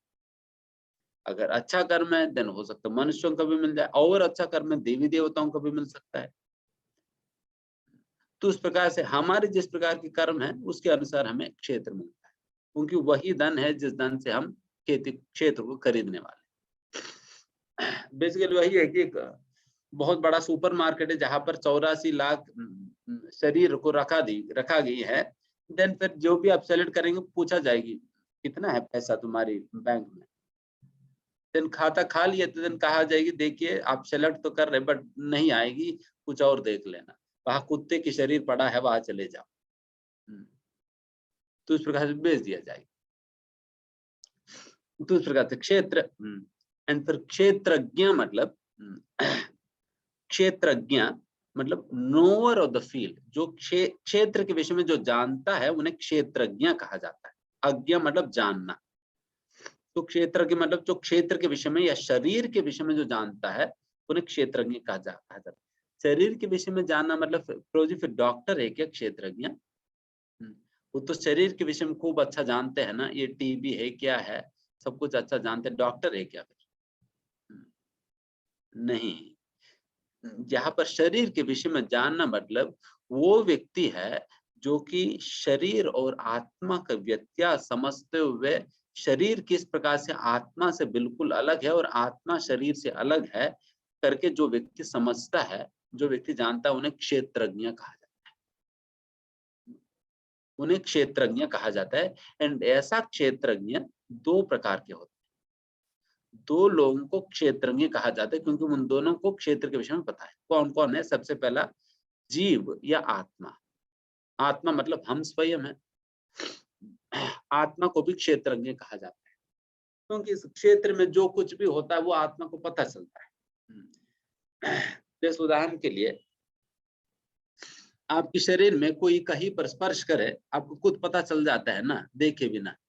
अगर आपके पैरों में कोई चींटी काट रही है, आप पैरों को देखे बिना भी आपको पता चल जाता चींटी कौन सी जगह पर काट रही है, because you are conscious of your body. आप सचेत हो अपने शरीर को लेकर। वही आपको आपकी पड़ोस में जो व्यक्ति है, अगर उनको कोई चींटी काटे आपको पता नहीं चलेगा, क्योंकि आप उनकी बॉडी के विषय में सचेत नहीं हो, केवल आप अपने शरीर के विषय में सचेत हो। इसलिए हम क्षेत्रज्ञ हैं केवल अपना क्षेत्र को लेके, हम केवल अपना क्षेत्र के विषय में जानते हैं, ये आत्मा है। दूसरा क्षेत्रज्ञ वो परमात्मा है। दूसरा क्षेत्रज्ञ परमात्मा है। परमात्मा और हम में क्या डिफरेंस है? सर्व क्षेत्रेषु भारत, मतलब परमात्मा को सारे क्षेत्रों के विषय में पता है, मेरे क्षेत्र के विषय में भी और मेरा शरीर के विषय में भी, आपका शरीर के विषय में, आपका शरीर, सभी के शरीर के विषय में परमात्मा। इसलिए परमात्मा सर्व क्षेत्रेषु। इसका मतलब ये हुआ, जब आपको चींटी काट रहा है, आपको जैसा पता चल रहा है, वो इंफॉर्मेशन आपके साथ साथ भगवान को भी पता चल रहा है। दूसरी बात, महत्वपूर्ण बात, जो भी विचार आपके दिमाग में आ रहे हैं, जिस प्रकार से आपको पता चलता है कि आपके दिमाग में ये विचार आ रहे हैं करके, उसी प्रकार से भगवान को भी सारा पता चल जा रहा है कि आपके अंदर क्या विचार। इसलिए पूरा दुनिया को हम धोखा दे सकते हैं भगवान को छोड़। भगवान को धोखा ही नहीं दे सकते हैं, क्योंकि भगवान तो सारा टैपिंग कर दिया। जैसे टेलीफोन टैपिंग होता है ना, तो भगवान सारा टैपिंग है, क्योंकि भगवान को पूरा पता है, पूरा हैक्ड है हमारा सिस्टम। जैसा कंप्यूटर हैकिंग होता है, तो उस प्रकार से बेस्ट हैकर है भगवान, पूरा हैकिंग कर दिया। तो भगवान को पूरा पता है, इसलिए सर्व क्षेत्रेषु भारत। तो इसलिए आप ये नहीं सोच सकते कि अभी तो मैं अकेले हूँ, कुछ भी करूँ वो क्या पता चलेगा। किसी को नहीं पता चलेगा, बट भगवान को पता चल जाएगा। अगर कोई गंदा विचार आ रहे हैं, अगर मान लो कि आप मन ही मन सोच रहे हैं कि इन्हें मैं थप्पड़ मारूं, देन भगवान को पता चल गया, अरे इनकी मन में थप्पड़ मारने की इच्छा है, तो भगवान को पता चल गया, so you can not escape. इसलिए यमराज जी के पास वहां पर कोई एडवोकेट, लॉयर्स ये सभी नहीं होते हैं, क्योंकि वहां पर सारा फैसला करने की जरूरत नहीं है, वहां पर सीधा जजमेंट दे दिया जाता है। वहां पर निरूपण करने की व्यवस्था नहीं है, जरूरत नहीं है, क्योंकि सब कुछ रिकॉर्डेड है। अगर आप कहे कि मैंने नहीं किया, देन फिर सारा डाउनलोड करने दिखाएंगे, मूवी दिखा देंगे। देखिए ऑडियो रिकॉर्डिंग भी हमारे पास, वीडियो रिकॉर्डिंग है, उसके साथ साथ आपकी थिंकिंग का भी रिकॉर्डिंग है, थॉट प्रोसेस का भी रिकॉर्डिंग है। देन आप कहाँ धोखा देंगे? सारा रिकॉर्डिंग, सारा सीसीटीवी चल रहा है। इसलिए हमेशा याद रखना, हम सीसीटीवी की निगरानी में हैं, तो कभी खतरा नहीं करना। जैसा कई बार सीसीटीवी नहीं होने पर भी बोर्ड लगा दिया जाता है, सीसीटीवी की निगरानी है करके, ताकि चोर सभी सतर्क हो जाते हैं। तो उस प्रकार से समझना होगा कि सर्व क्षेत्रेषु भारत, सब कुछ भगवान जानते हैं। एंड फिर भगवान कहते हैं, भगवान भी गीता में भगवान कहते हैं कि अगर अर्जुन तुम्हें अगर इस विषय पे, क्षेत्र और क्षेत्र के विषय में थोड़ा सा और एक्स्ट्रा आप जानना चाहते हो, देन वेदांत सूत्र पुस्तक आप पढ़ो। भगवान खुद भी रेफरेंस दे रहे हैं आपको कौन सा पुस्तक पढ़नी है, अगर आपको ज्यादा जानकारी चाहिए। देन उसके बाद भगवान कहते हैं, ये बहुत महत्वपूर्ण बात, महत्वपूर्ण मतलब विषय, वैसा जो क्षेत्र के विषय में और विस्तार रूप से यहाँ पर वर्णन है।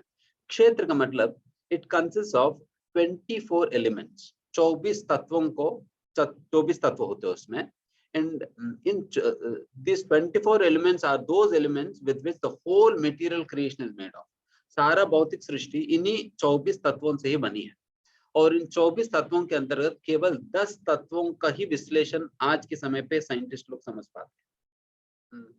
बाकी 14 तत्व तो उनका बुद्धि के परे है, बट हमारे शास्त्रों में 24 तत्वों का विश्लेषण कहा गया है। एंड इसी को, इन सारा चीजों को विश्लेषण करके शरीर के विषय में समझना ही सांख्य योग कहा जाता है। सांख्य योग, सांख्य मतलब एनालिसिस, एनालिसिस है। एंड ये 24 तत्व क्या है आपको याद हो जाएगी, अब ध्यान सुनेंगे तो याद हो जाएगी। 5 वर्किंग सेंसेस है, 5 कर्मेंद्रिय और 5 ज्ञानेंद्रिय। 5 knowledge acquiring senses, 5 working senses, and 5 इंद्रिय वस्तु है। हर इंद्रिय का एक इंद्रिय वस्तु है ना, 5 इंद्रियों का 5 इंद्रिय वस्तु है। तो इस प्रकार से 5 इंद्रिय वस्तु, 5 इंद्रिया और 5 कर्मेंद्रिय हो गया, और 5 महाभूत जो अर्थ, वाटर, एयर, फायर, ईथर, 5 महाभूत। अभी कितना हो गया? 20 हो ही गया। एंड उसके अलावा हमने बताया था ना, मन, बुद्धि, अहंकार, ये 3 है, तो 23 हो गया। देन फिर 24वां कौन सा है? दैट इज प्रधान। प्रधान मतलब unmanifested form of the 3 modes. जो 3 गुणों के विषय में जो हमने पहले बताया था, उसकी प्रकट होने के पहले उसका स्थिति है, उसे प्रधान कहा जाता है, उसे प्रधान कहा जाता है। ये प्रधान, ये एलिमेंट जो है, ये बेसिकली सृष्टि होने के दौरान ये प्रधान एलिमेंट के विषय में चर्चा आती है। तो क्योंकि अभी के समय पे ये प्रधान एलिमेंट ऑलरेडी अपने आप को 3 गुणों के रूप में प्रकट कर दिया, इसलिए हम अभी अगले अध्याय में 3 गुणों के विषय में चर्चा करेंगे। वैसे टेक्निकल चीज है, हम इतना नहीं जाएंगे इसमें। तो इस प्रकार से 24 तत्वों से हमारा शरीर बनता है, एंड इन्हीं 24 तत्वों का ही विश्लेषणात्मक अध्ययन को ही मटेरियल साइंस कहा जाएगा। तो इसका मतलब आज के समय पे जो मटेरियल साइंस हम पढ़ रहे हैं, मटेरियल साइंस भी इनकम्प्लीट है। मटेरियल साइंस भी इनकम्प्लीट, क्योंकि उसमें केवल 10 चीजों के विषय में समझते हैं, बाकी चीजों के विषय में स्टडी ही नहीं होता। ठीक है। एंड ये क्षेत्र जो होता है, दैट गोज थ्रू 6 चेंज,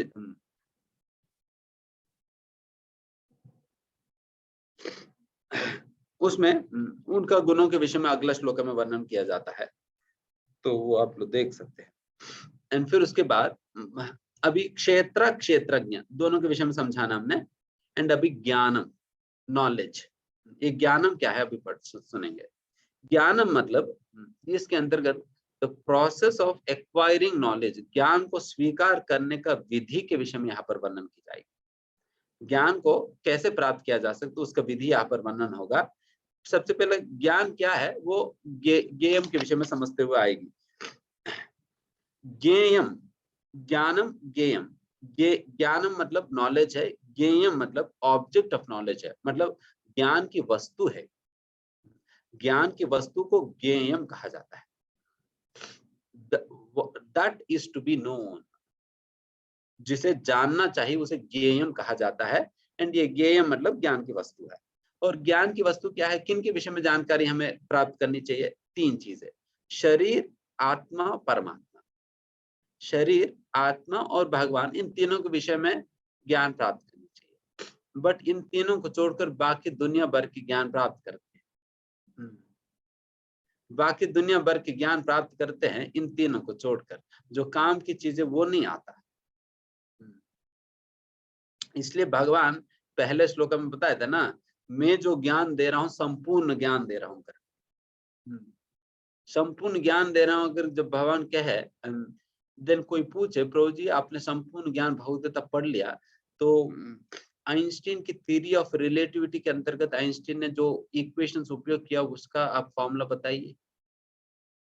प्रभु जी ये कहा, तो इसका मतलब फिर आपको पूरा ज्ञान नहीं आता है फिर। तो ऐसा बेवकूफी वाला ज्ञान नहीं है। ज्ञान का मतलब है that actually which is very much required to perfect our lives, हमारा जीवन को परफेक्ट करने के लिए जो ज्ञान जरूरी है। जैसे उदाहरण के लिए एक छोटा सा स्टोरी बताएंगे क्विकली, ध्यान से सुनिए। ये बहुत ही इंस्ट्रक्टिव स्टोरी है, सिंपल, बहुत इंस्ट्रक्टिव स्टोरी है। एक बार एक साइंटिस्ट जो है उनको नदी पार करना था। देन फिर वो नाविक से पूछा कि देखिए मुझे नदी पार करना है, तुम मुझे मदद करो। तो फिर नाविक ने कहा ठीक है 5 रुपए लगता है, तो आप बैठ जाओ, मैं ले चलता। तो फिर नाविक उस साइंटिस्ट को बिठाकर ले चलने लगे। तो इतने में फिर साइंटिस्ट ने कहा कि अरे नाविक, अभी हम चल ही रहे ना, मैं तुझसे तुमसे 3 प्रश्न, कुछ प्रश्न मैं पूछना चाहता हूँ, उसका समाधान तुम देना। फिर नाविक ने कहा कि अरे भाई साहब, हम तो अनपढ़ गंवार है, हमें क्या आता है, आप इतने पढ़े लिखे हो, आप पूछेंगे तो हम क्या बता पाए। उन्होंने कहा नहीं, बहुत छोटे छोटे प्रश्न हम पूछेंगे, आप बहुत आसानी से पाओगे। फिर साइंटिस्ट ने पूछा कि हे नाविक, आप क्या पाइथागोरस थ्योरम जानते हो? फिर नाविक ने कहा कि ये कौन सा कपवात पित्त के विषय में बात कर रही है, कौन सा पाइथागोरस है, हम कुछ नहीं जानते हैं। फिर उन्होंने कहा कि अरे पाइथागोरस थ्योरम नहीं जानते, जो बचपन में 5वां 6वां कक्षा में सिखाई जाता है, अगर इतना भी नहीं जानते तो तुम्हारी जीवन तो 25% बर्बाद है, बेकार है तुम्हारी। 25% तुम्हारी जीवन बेकार है। तो फिर उन्होंने कहा कि ठीक है, मैं दूसरा प्रश्न पूछता हूँ। दूसरा प्रश्न क्या है, आप बस इतना बता देना, हमारा देश की प्रधानमंत्री का नाम बता देना बस। फिर उन्होंने कहा कि देखिए, मुझे क्या पता है हमारा देश की प्रधानमंत्री कौन है, गवर्नर कौन है, मुझे कुछ नहीं पता, मैं तो अनपढ़ हूँ। तो उन्होंने मना कर दिया। फिर उन्होंने कहा कि तुम्हारा तो 25%, 50% तो जीवन बेकार गई अभी।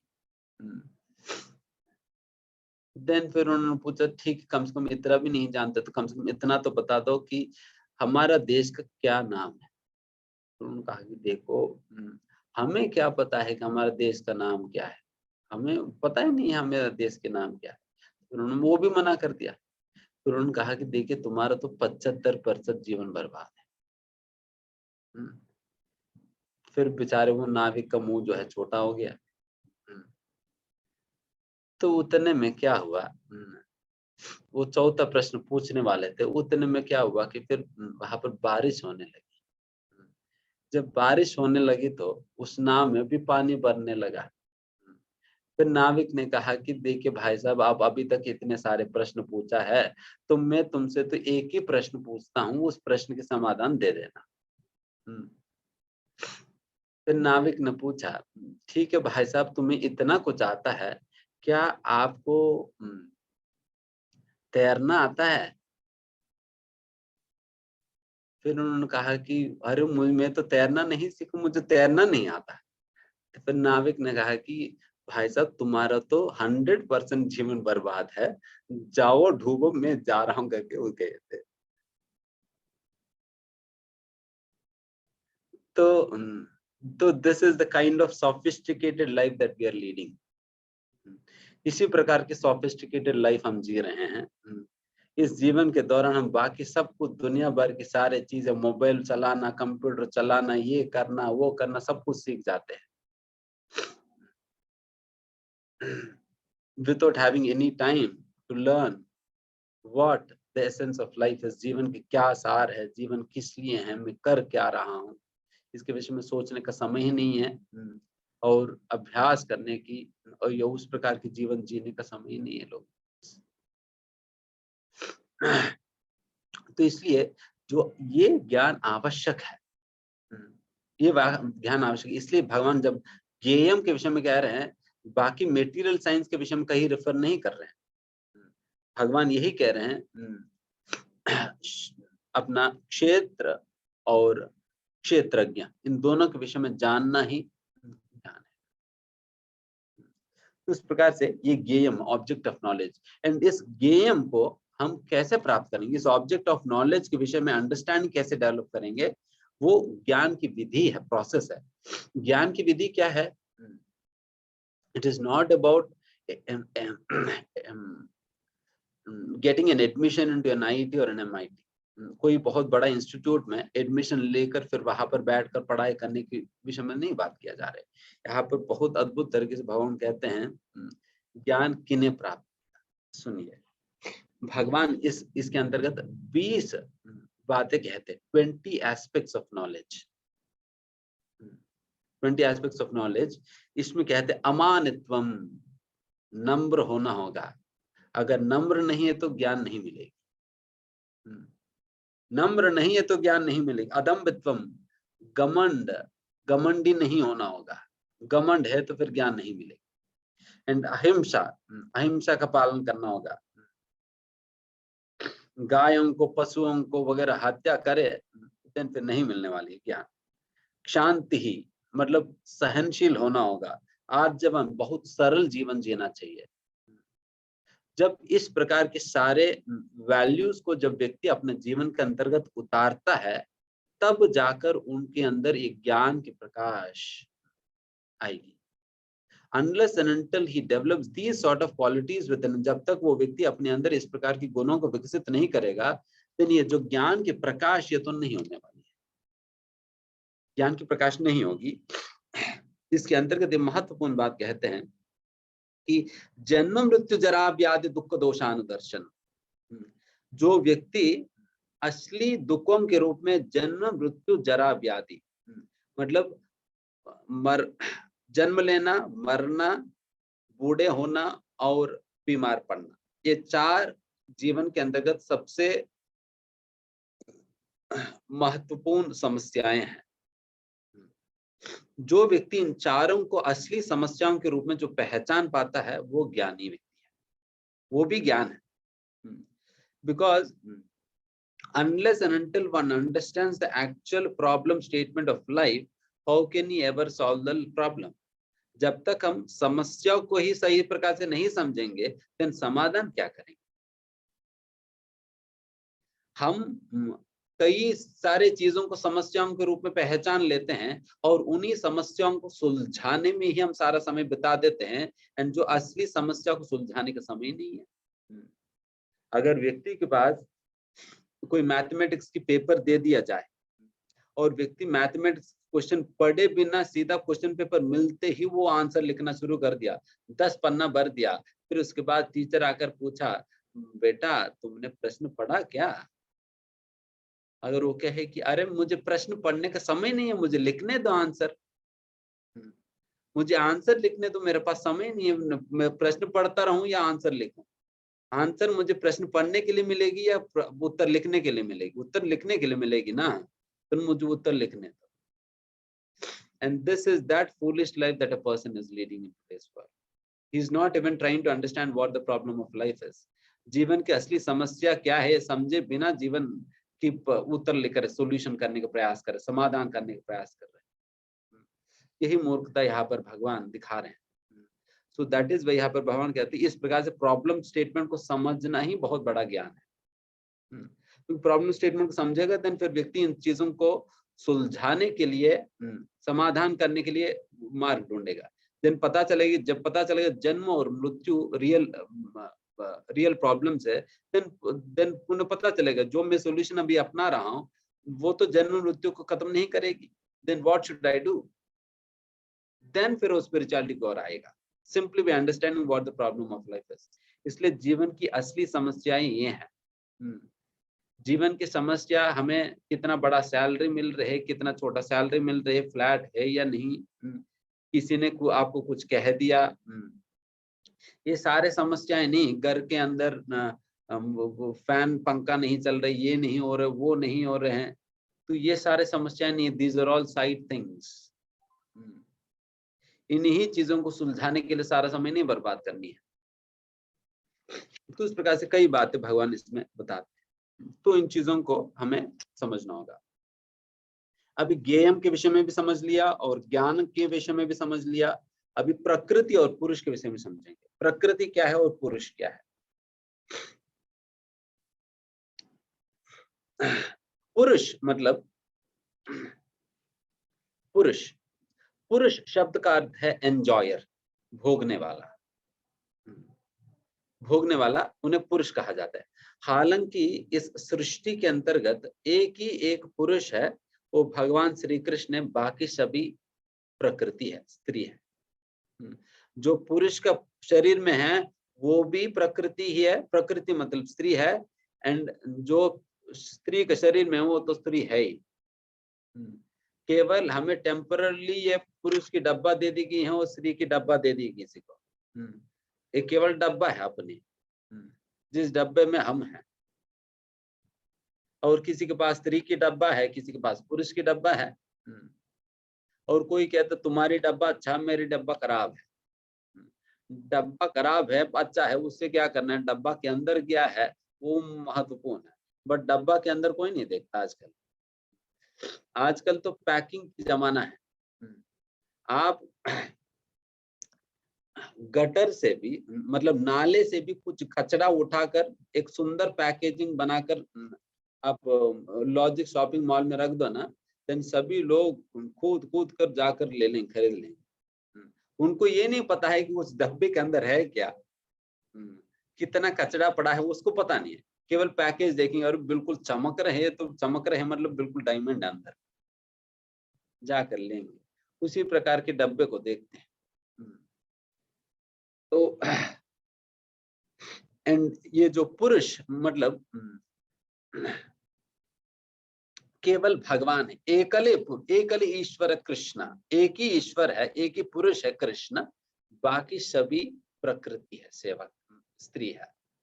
प्रकृति मतलब one who is to be enjoyed, जिन्हें भोगा जाता है, और पुरुष मतलब जो भोगते हैं।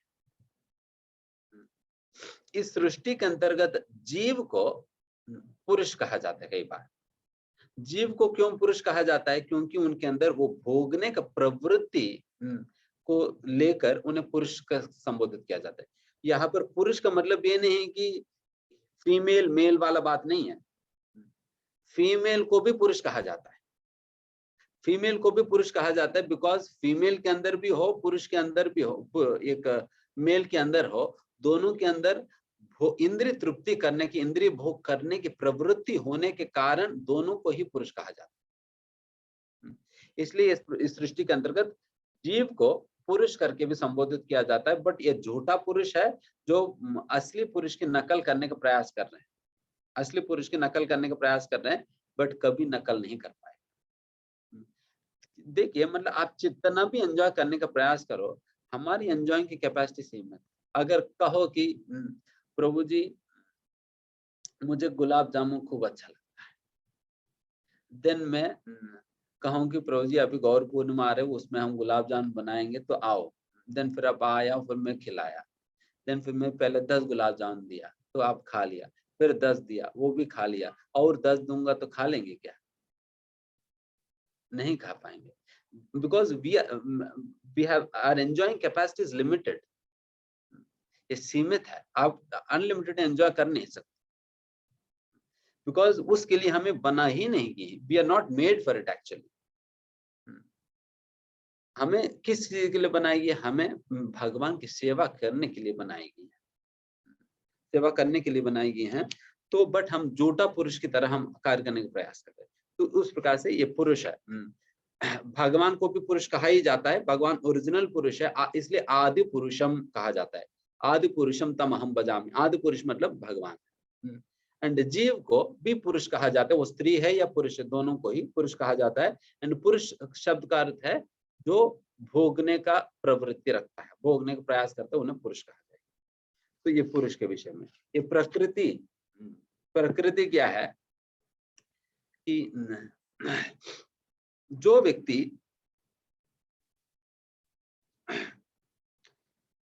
पुरुष प्रकृति स्तो ही भूंगते प्रकृति जान गुणान कारण गुण संगस्य सद असद योनि जन्मशु।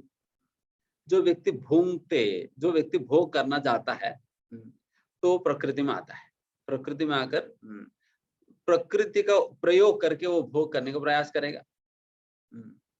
देन फिर उस प्रकार से भोग करने का प्रयास करने की वजह से वो प्रकृति के अंदर उलझ जाता है, प्रकृति के अंदर उलझ जाता है। प्रकृति के अंदर जो 3 गुण है, वो 3 गुणों में अपने आप को लपेट लेते हैं, लपेट कर फिर उसी के अंदर फंस जाते हैं, उस नेटवर्क में फंस जाता है।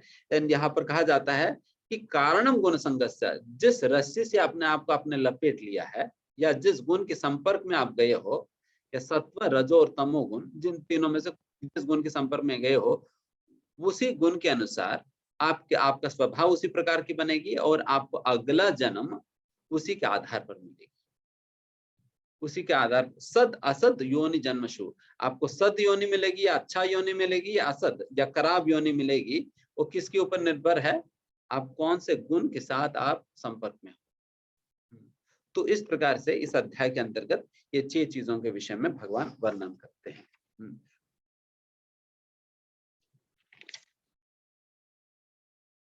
एंड अगला 14वां अध्याय में अभी 3 गुणों के विषय में जो भगवान वर्णन किया ना, उन्हीं 3 गुणों के विषय में भगवान और विस्तार रूप से वर्णन करें। बिकॉज इस श्लोका में जो लास्ट में जो मैंने कहा था, इन 3 गुणों के संपर्क की वजह से हमारा अगला जन्म निर्धारित होता है करके, वो किस प्रकार से निर्धारित होगा सारा कुछ इन 3 गुणों के विषय में थोड़ा विश्लेषणात्मक अध्ययन जो है 14वां अध्याय में होता है।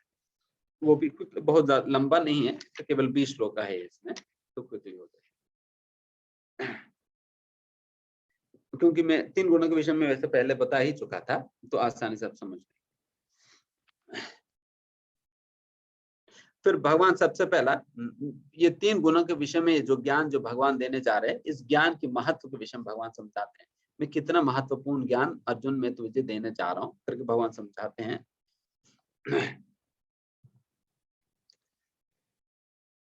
देन फिर भगवान कहते हैं इस प्रकार की ज्ञान जानने से कई महात्मा लोग जो अपना जीवन को सिद्ध कर पाए, तो आप भी इस प्रकार के ज्ञान को जानेंगे तो आप भी अपना जीवन को सिद्ध कर पाओगे। एंड अगर इस ज्ञान को जानेंगे तो आप मेरे पास आप वापस लौट पाओगे। क्योंकि इस ज्ञान को जानना मतलब क्या है, जो मान लीजिए कि आपको मतलब कुछ रस्सियों से आपको बांध दिया गया है, कुछ रस्सियों से आपको बांध दिया गया है।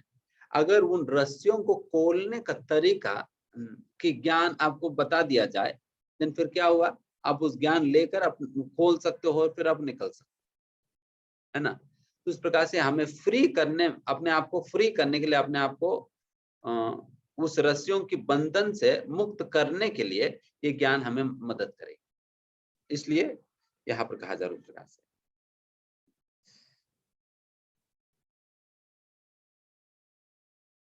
सबसे पहले भगवान कहते हैं सर्व योनिषु कौन्तेय मुत्तय संभवन्ति या तासाम ब्रह्म महद्योनिरहं बीजा प्रदपिता।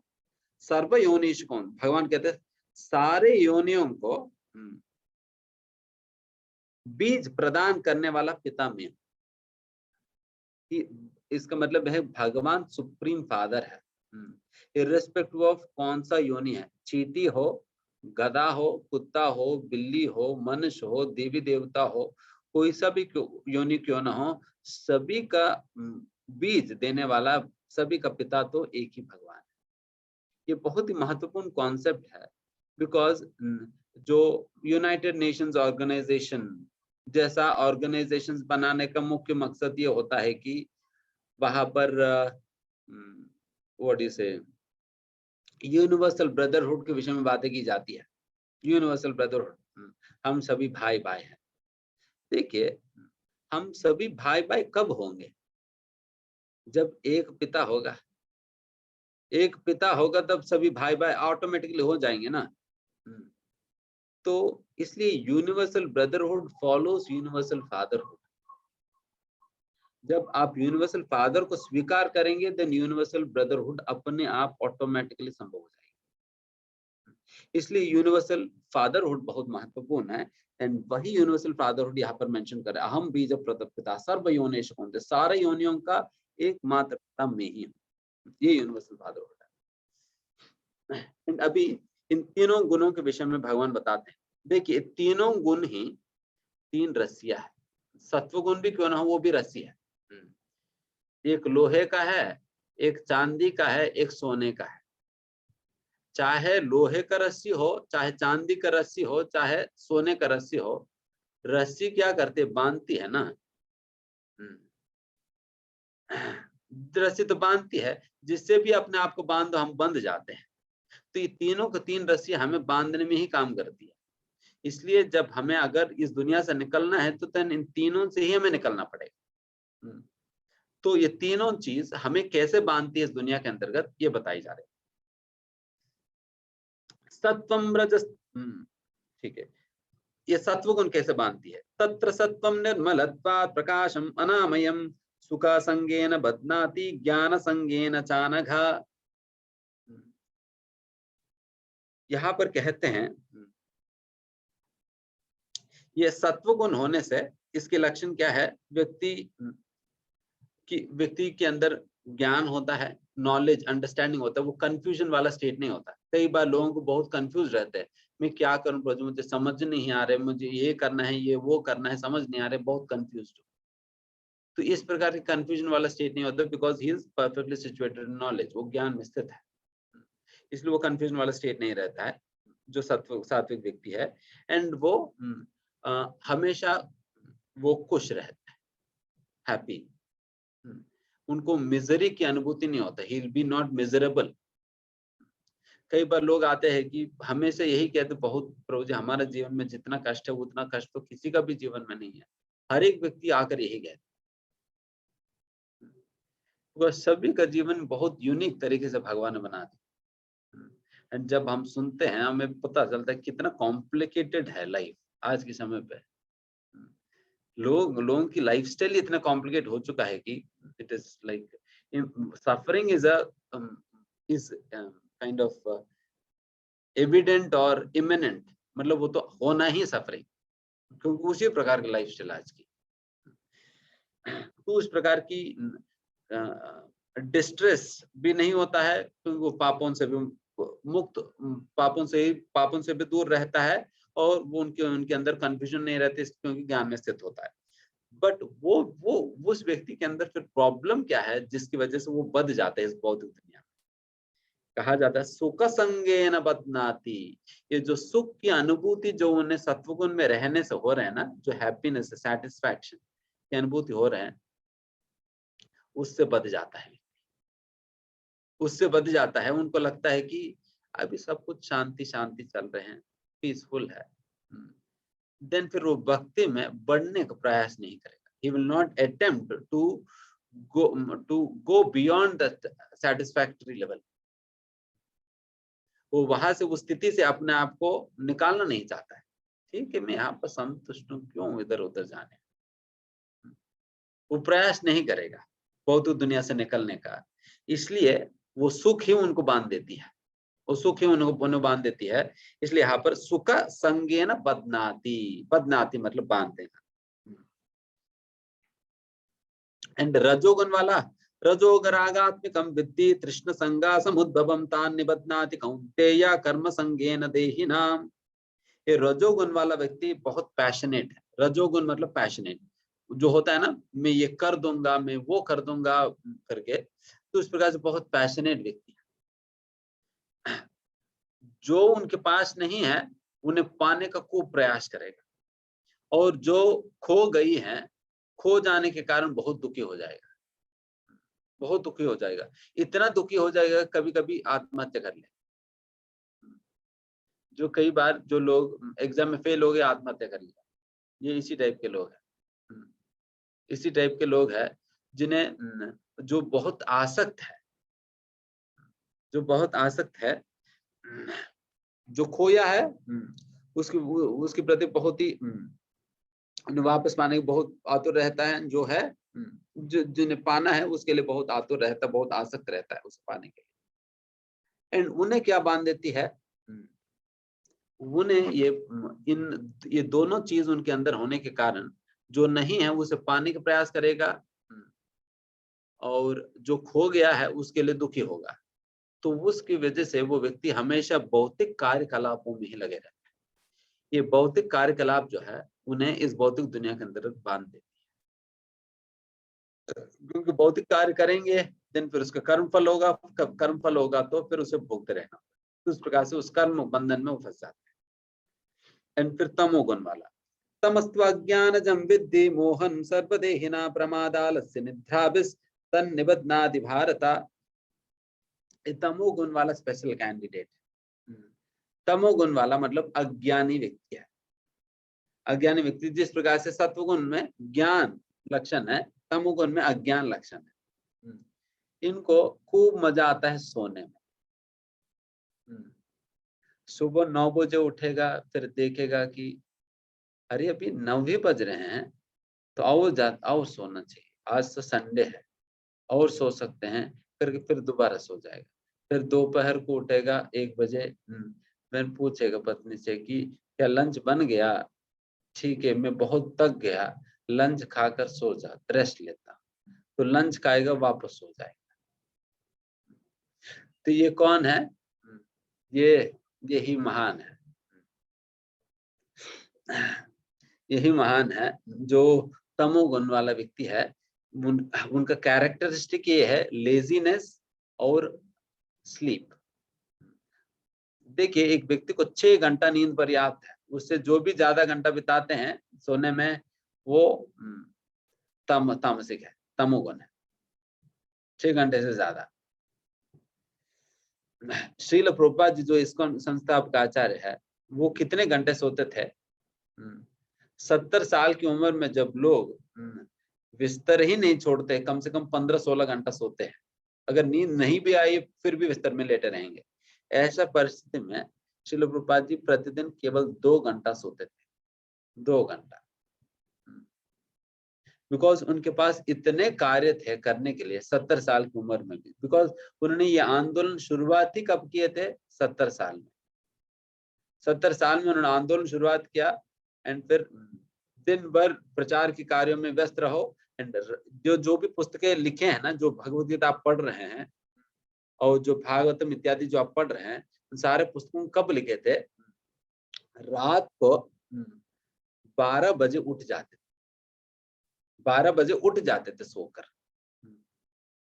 12 बजे उठकर 12 बजे से सुबह 4-5 बजे तक लिखे। जब पूरा दुनिया सोता था, उस समय श्रील प्रभुपाद जी इस दुनिया को ये भगवत गीता भागवतम की अनुवाद अंग्रेजी में देने के लिए रात के समय अपना नींद छोड़कर जग कर।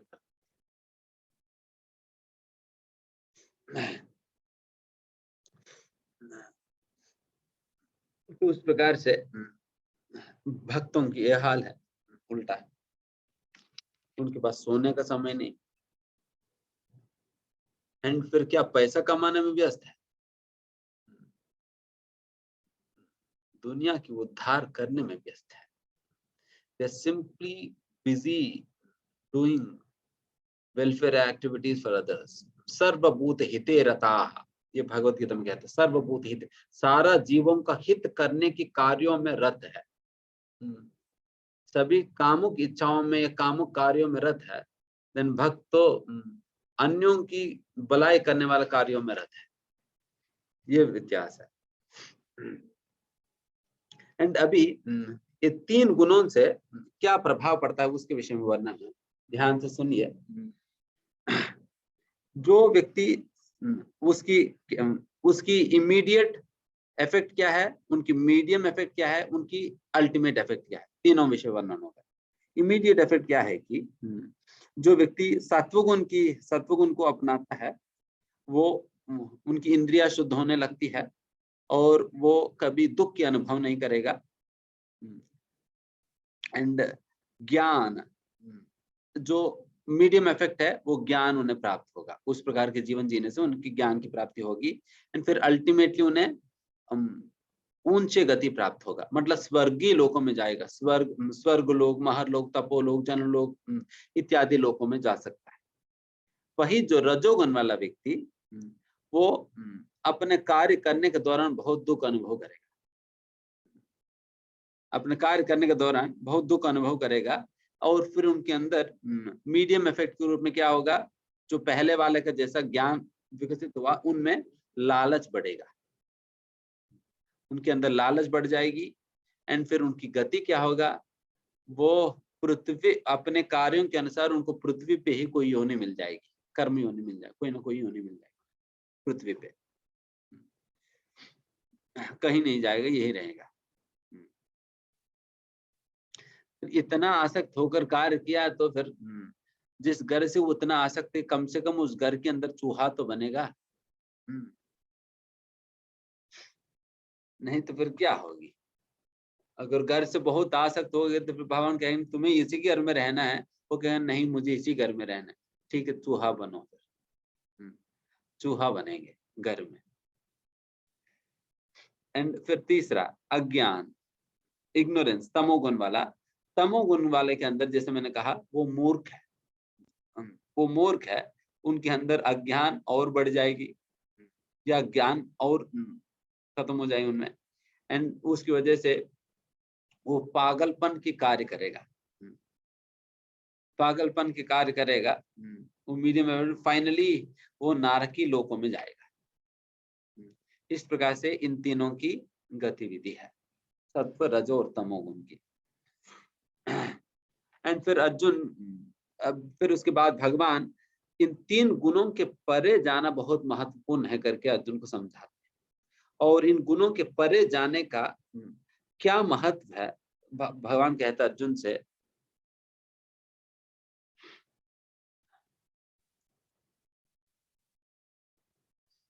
when one can surpass the modes associated with the body, he can become free। जब एक व्यक्ति इन तीन गुणों के परे चले जाता है, वो जन्म, मृत्यु, जरा, व्याधि की दुखों से वो अपने आप को बचाएगा, एंड इस जीवन में भी रहते हुए वो आनंद के अनुभव करेगा।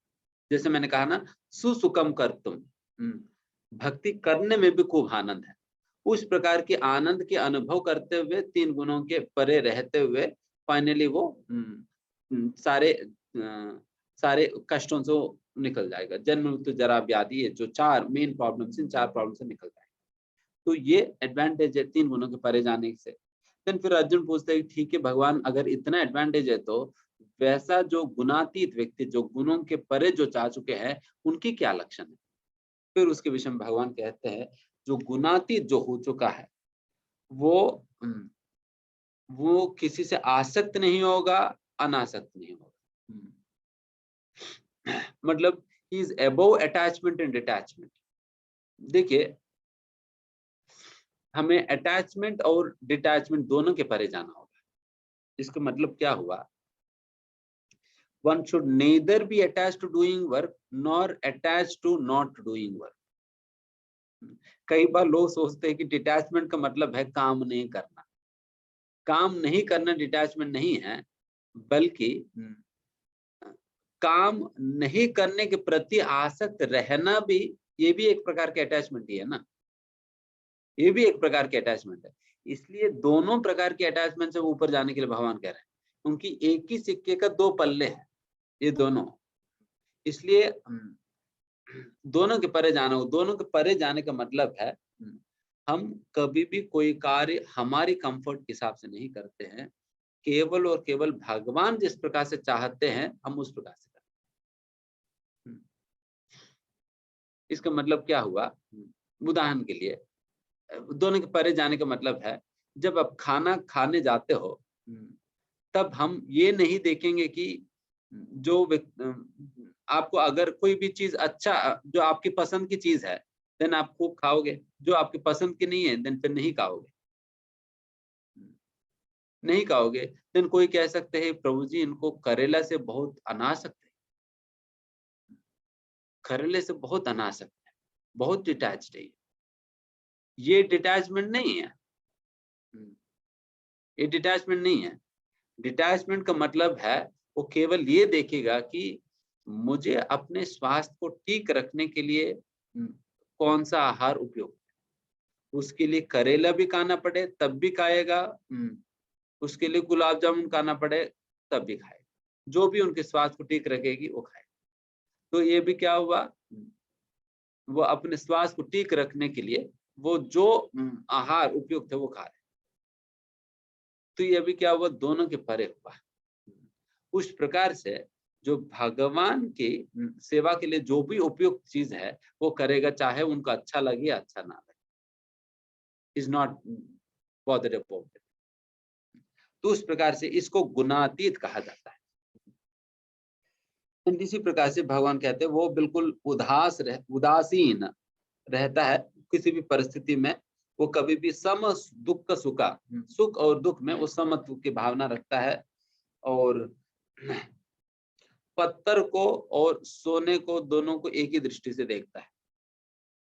पत्थर को सोने को एक ही दृष्टि से देखता है। अगर मानो अगर मैं आपके हाथ में एक पत्थर दे दूं और आपके हाथ की उंगली की अंगूठा में ले लूं, देन आपको कुछ नहीं कहना, बिकॉज लोस्ट रहा, बिकॉज वो पत्थर और सोना आपके लिए एक ही है।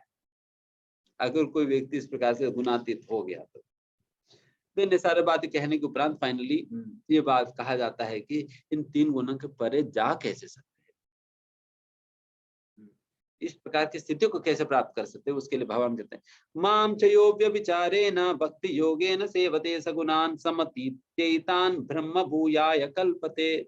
सा गुणान समतीत्यैतान, तीनों गुणों के परे जा सकता है कैसे? अव्यभिचारिणी भक्ति जब हम करेंगे, अव्यभिचारिणी भक्ति जब व्यक्ति करता है तब इन 3 गुणों के परे जाएगा। अव्यभिचारिणी भक्ति मतलब देखिए, व्यभिचारी मतलब कौन है? जो स्त्री या पुरुष अपने पति या पत्नी के अलावा अन्यों का संगति करता है, वो उन्हें व्यभिचारी कहा जाता है। अव्यभिचारिणी मतलब जो केवल अपने पति या पत्नी के साथ ही रहता है, वो किसी और के पास नहीं जाता, किसी भी परिस्थिति में किसी और के पास नहीं जाएगा, केवल अपना पति के पास ही। उसी प्रकार से अव्यभिचारिणी भक्ति मतलब जो व्यक्ति श्री कृष्ण को अपना पति के रूप में स्वीकार करने के बाद वो किसी और के पास नहीं जाएगा, नहीं प्रभु जी मुझे धन चाहिए, थोड़ा लक्ष्मी जी के पास जाकर आ जाता हूँ, नहीं प्रभु जी मेरे जीवन में बहुत कष्ट आ रहे, थोड़ा गणेश जी का पूजा कर लूं, तो इस प्रकार से इधर उधर नहीं भटकेगा। अव्यभिचारिणी मतलब जब अपना पति से काम नहीं निकल रहा फिर दूसरा पति के पास जा रहे, ये तो व्यभिचार हो गया, व्यभिचार हो गया ना। व्यभिचारी स्त्री तो वही करती है, अगर अपना पति से काम नहीं निकलता है फिर दूसरा पति के पास चले जाती है, तो उस प्रकार की व्यभिचारी नहीं बनना है हमें। अब व्यभिचारिणी मतलब exclusive shelter of the Lord, तो उस प्रकार की भक्ति जब व्यक्ति करता है तो 3 गुणों के परे हो जाता है। देन इस प्रकार से 14वां अध्याय समाप्त हो जाता है। देन आज हम यहाँ पर डिस्कशन समाप्त करेंगे। किसी का कोई प्रश्न है तो पूछ सकते हैं।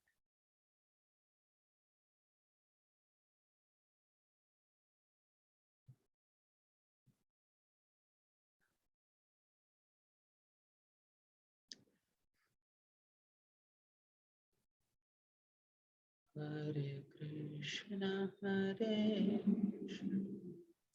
तो किसी भक्त का प्रश्न है तो वो हैंड रेज कर सकते हैं। समझ गए।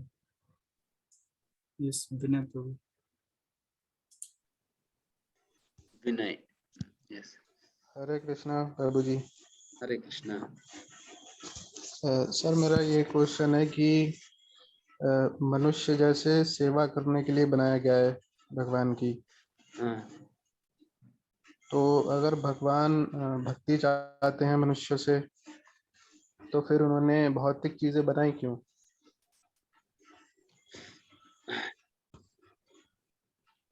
देखिए, भगवान ने अगर व्यक्ति के पास अगर एक ही ऑप्शन रखे एंड कहे कि आप चूज करो, अगर मैं एक ही दिखाऊं आप चूज करो करके मैं कहूं, देन फिर इसका मतलब क्या हुआ? मैं आपको कोई चॉइस दे रहा हूं क्या? चॉइस ही नहीं है। जब मैं 2 दूं एंड उसमें आप चूज करेंगे देन फिर आपकी चॉइस की कोई बात हुआ। उसी प्रकार से जब कोई प्रलोभन होने के बावजूद भी अगर जब भगवान को व्यक्ति चुन रहा है तब जाकर उनकी भक्ति श्रेष्ठ माना जाएगा, है ना। अगर भगवान कोई ऑप्शन ही नहीं इस प्रकार से देते हैं then what is the proof of a devotee? Then सभी लोगों को मजबूर कर दी गई हैं इस प्रकार से भक्ति करने के लिए, देन फिर लोग भक्ति कर रहे हैं। तो देन फिर फ्री विल की स्वतंत्रता की कोई ऑप्शन ही नहीं है, एंड स्वतंत्रता ही नहीं है देन प्रेम का क्या मतलब है? प्रेम का मतलब यही हुआ ना, जब प्रेम करने के लिए सैकड़ों लोग होने के बाद भी आप एक पर्टिकुलर व्यक्ति को चुन रहे हैं, इन सभी लोगों में से भी एक ही व्यक्ति को चुन रहे हैं बिकॉज उनको आप प्रेफर करते हो, प्रायोरिटी देते हो, तब प्रायोरिटी की बात आता है। अगर भगवान सारा ऑप्शन ही हटा दे, केवल अपने आप को ही रखे, देन फिर कोई ऑप्शन ही नहीं रहा। इसलिए भगवान इस प्रकार की भौतिक सृष्टि बनाए थे। एक तो एक अंडरस्टैंडिंग है, दूसरा ये भी अंडरस्टैंडिंग है कि हमने चाहा, हमने मांग किया, मुझे चाहिए कर, भगवान ने फिर दिया। अभी हम कह रहे कि क्यों दिया, हमने ही मांगा।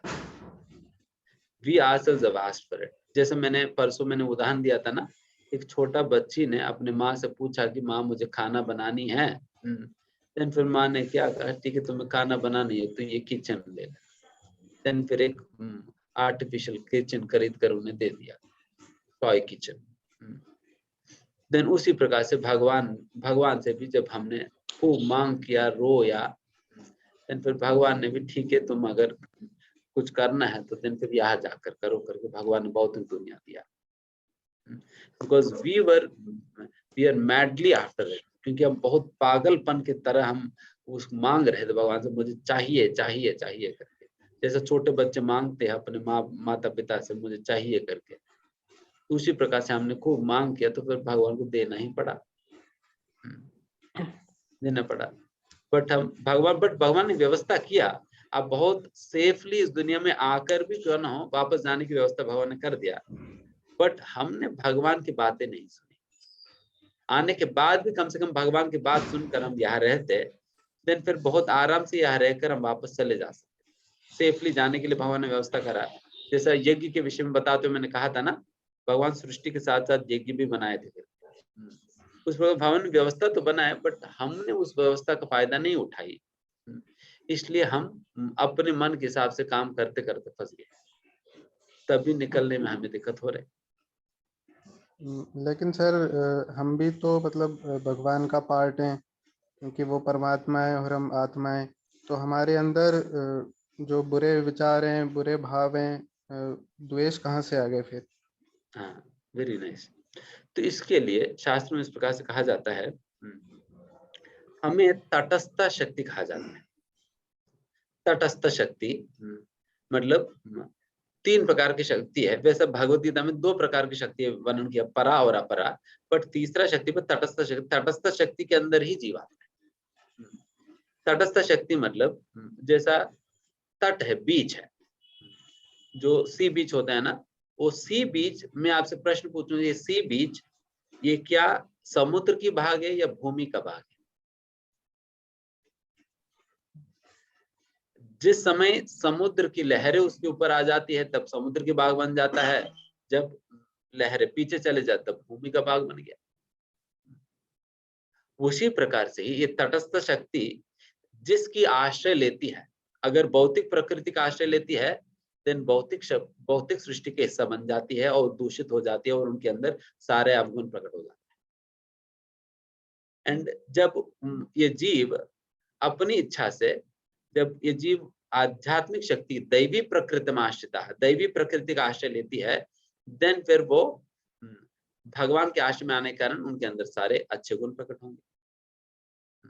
तो इस प्रकार से चॉइस हमारी है, हम कहाँ जाना चाहते हैं।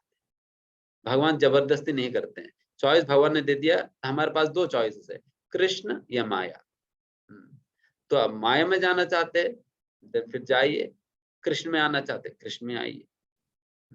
तो इस प्रकार की चॉइस, ठीक है। नेक्स्ट ब्रिजेश।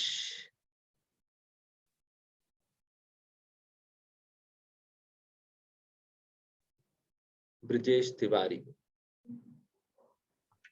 प्रभु जी हरे कृष्णा। हरे कृष्णा। प्रभु जी मेरे आपसे 2 क्वेश्चन है। एक तो आपने बोला कि श्री प्रभुपाद जी 2 घंटे सोते थे। हाँ तो आज के युग में तो हम तो 2 घंटे 6 घंटे से कम तो सो नहीं पाते हैं, मैक्सिमम 5 कम तो हो ही नहीं पाता है आज के युग में, क्योंकि इससे कम सोते हैं तो फिर हमारी बॉडी काम वर्क करना बंद कर देता है। और दूसरा मोदी जी हमारे 4 घंटा सोते हैं। तो मैं आपसे ये जानना चाहता हूँ कि 2 घंटा सोना तो उसके लिए क्या करना होगा, क्योंकि मैंने एक पुजारी जी है उनके मुंह से सुना था कि महात्मा गांधी 1.5 घंटा ही सोते थे 24 घंटे में। तो ये कैसे हो जाता है? देखिए तो ऐसे है प्रभु। और एक दूसरा गुड़ाकेश, इसे इस प्रकार की स्थिति को गुड़ाकेश कहा जाता है। जी प्रभु जी। गुड़ाकेश कहा जाता है। अर्जुन भी ऐसे ही था, उन्हें भी जी गुड़ाकेश कहते हैं। गुड़ाकेश जी मतलब जिस व्यक्ति ने नींद के ऊपर जीत प्राप्त कर लिया। जी प्रभु जी। ये नींद के ऊपर जीत प्राप्त कर पाना ये तब संभव है जब आहार के ऊपर व्यक्ति जीत प्राप्त, जी क्योंकि हमारी आहार जिस प्रकार की है उतना नींद होगा। आप खूब ज्यादा खाएंगे देन फिर खूब ज्यादा सोना पड़ेगा। तो आहार हमें किस प्रकार का लेना चाहिए? बॉइल फूड लेना चाहिए या एंड ड्राई फूड लेना चाहिए? ये आहार भी केवल आहार नहीं है।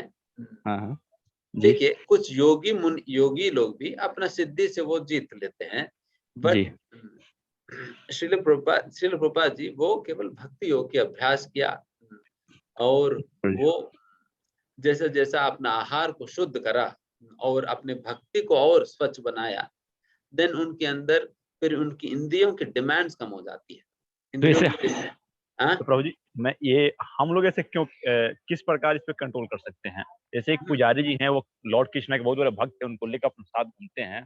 वो कई दिन तक खाना ही नहीं खाते हैं और कैसे वो डेली पैदल यात्रा करते हैं। उनके पास पैसा भी नहीं है, हम लोग उनको देखे भी हैं, लेकिन वो लॉर्ड कृष्णा के बहुत बड़े भक्त हैं। उनको लेकर अपने पास ही रहते हैं, ऐसा आप समझिए।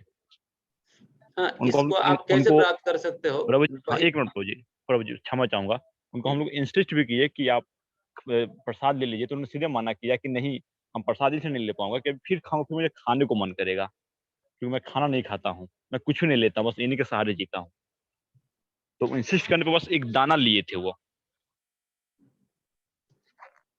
Very good. इसमें देखिए वही है कि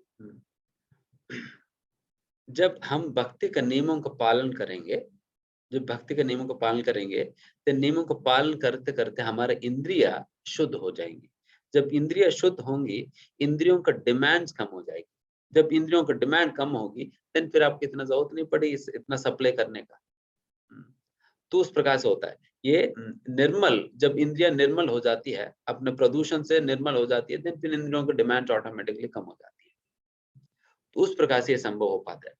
बट कई लोग आर्टिफिशियली कुछ कुछ करने का प्रयास करते हैं, वो लोग भी प्राप्त करते हैं, बट दिस इज नॉट, ये नींद मतलब ये बिल्कुल जीरो कर देना ये हमारे जीवन का लक्ष्य नहीं है। नहीं सोना ये जीवन का लक्ष्य नहीं है। जीवन का लक्ष्य क्या है? नहीं खाना जीवन के लक्ष्य नहीं है, ना नहीं सोना जीवन के लक्ष्य नहीं है।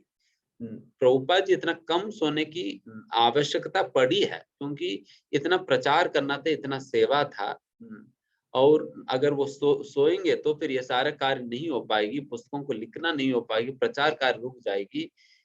इसलिए फिर प्रभुपाद जी को इस प्रकार से करना पड़ा।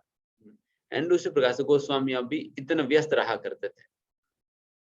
बल्कि हमारा मुख्य उद्देश्य तो भगवान की भक्ति में सेवा करना, एंड भक्ति में सेवा करने के लिए जो कुछ भी करना पड़े, चाहे कम सोना पड़े कम सोएंगे, और जो भी करना पड़े हम करेंगे, है ना। ऑब्वियसली कम सोने का ही जरूरत पड़ता है, ज्यादा सोने का कभी नहीं जरूरत पड़ेगी। तो इस प्रकार से व्यक्ति जीत सकता है अपने इंद्रियों को शुद्ध करके।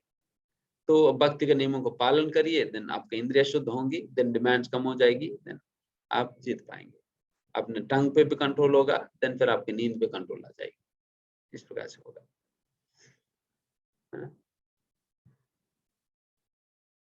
ठीक है, तो यहाँ पर फिर समाप्त करते, किसी और कोई प्रश्न नहीं है। देन फिर कल का दिन हम मिलेंगे, और एक एक्स्ट्रा सेशन लगेगी सब मंडे को, उस दिन हमारा लास्ट सेशन रहेगा, जिसमें हम 18 चैप्टर चर्चा करेंगे। कल भी हम 14, 15, 16, 17 ये 3 अध्याय पर। यस प्रांजुल, आपको कोई प्रश्न है? हाँ, हरे कृष्णा महाराज जी। यस बोलिए। हेलो, आवाज आ रही है आपको? आ रहे। अच्छा, हाँ महाराज जी, ये पूछना था कि ये जो हमारा मन है ये चारों तरफ विचलित होता है, तो इसको कैसे केंद्रित करें और इसको कैसे गीता से इसके किसी उपदेश या श्लोक का स्मरण करें कि मन एक जगह केंद्रित हो और पढ़ाई में लगे बस। देखिए उसी के लिए तो भगवान ने कहा ना, अगर भगवान ने 4 स्तरों पे भक्ति के विषय में कहा। पहले भगवान ने कहा पहले आप मन लगाओ, जब मन नहीं लगता है तब क्या करो? भगवान ने कहा कि भक्ति के नियमों का पालन करो। भक्ति के नियमों का पालन करने से मन लगेगा, एंड वही कार्य आप भी करो। भक्ति के नियमों का पालन करो, देन आपकी मन लगेगा। तो भगवान ने तो वही कहा गीता में। तो भक्ति के नियमों का पालन करो, देन आपकी मन लगेगी। ठीक है, ओके।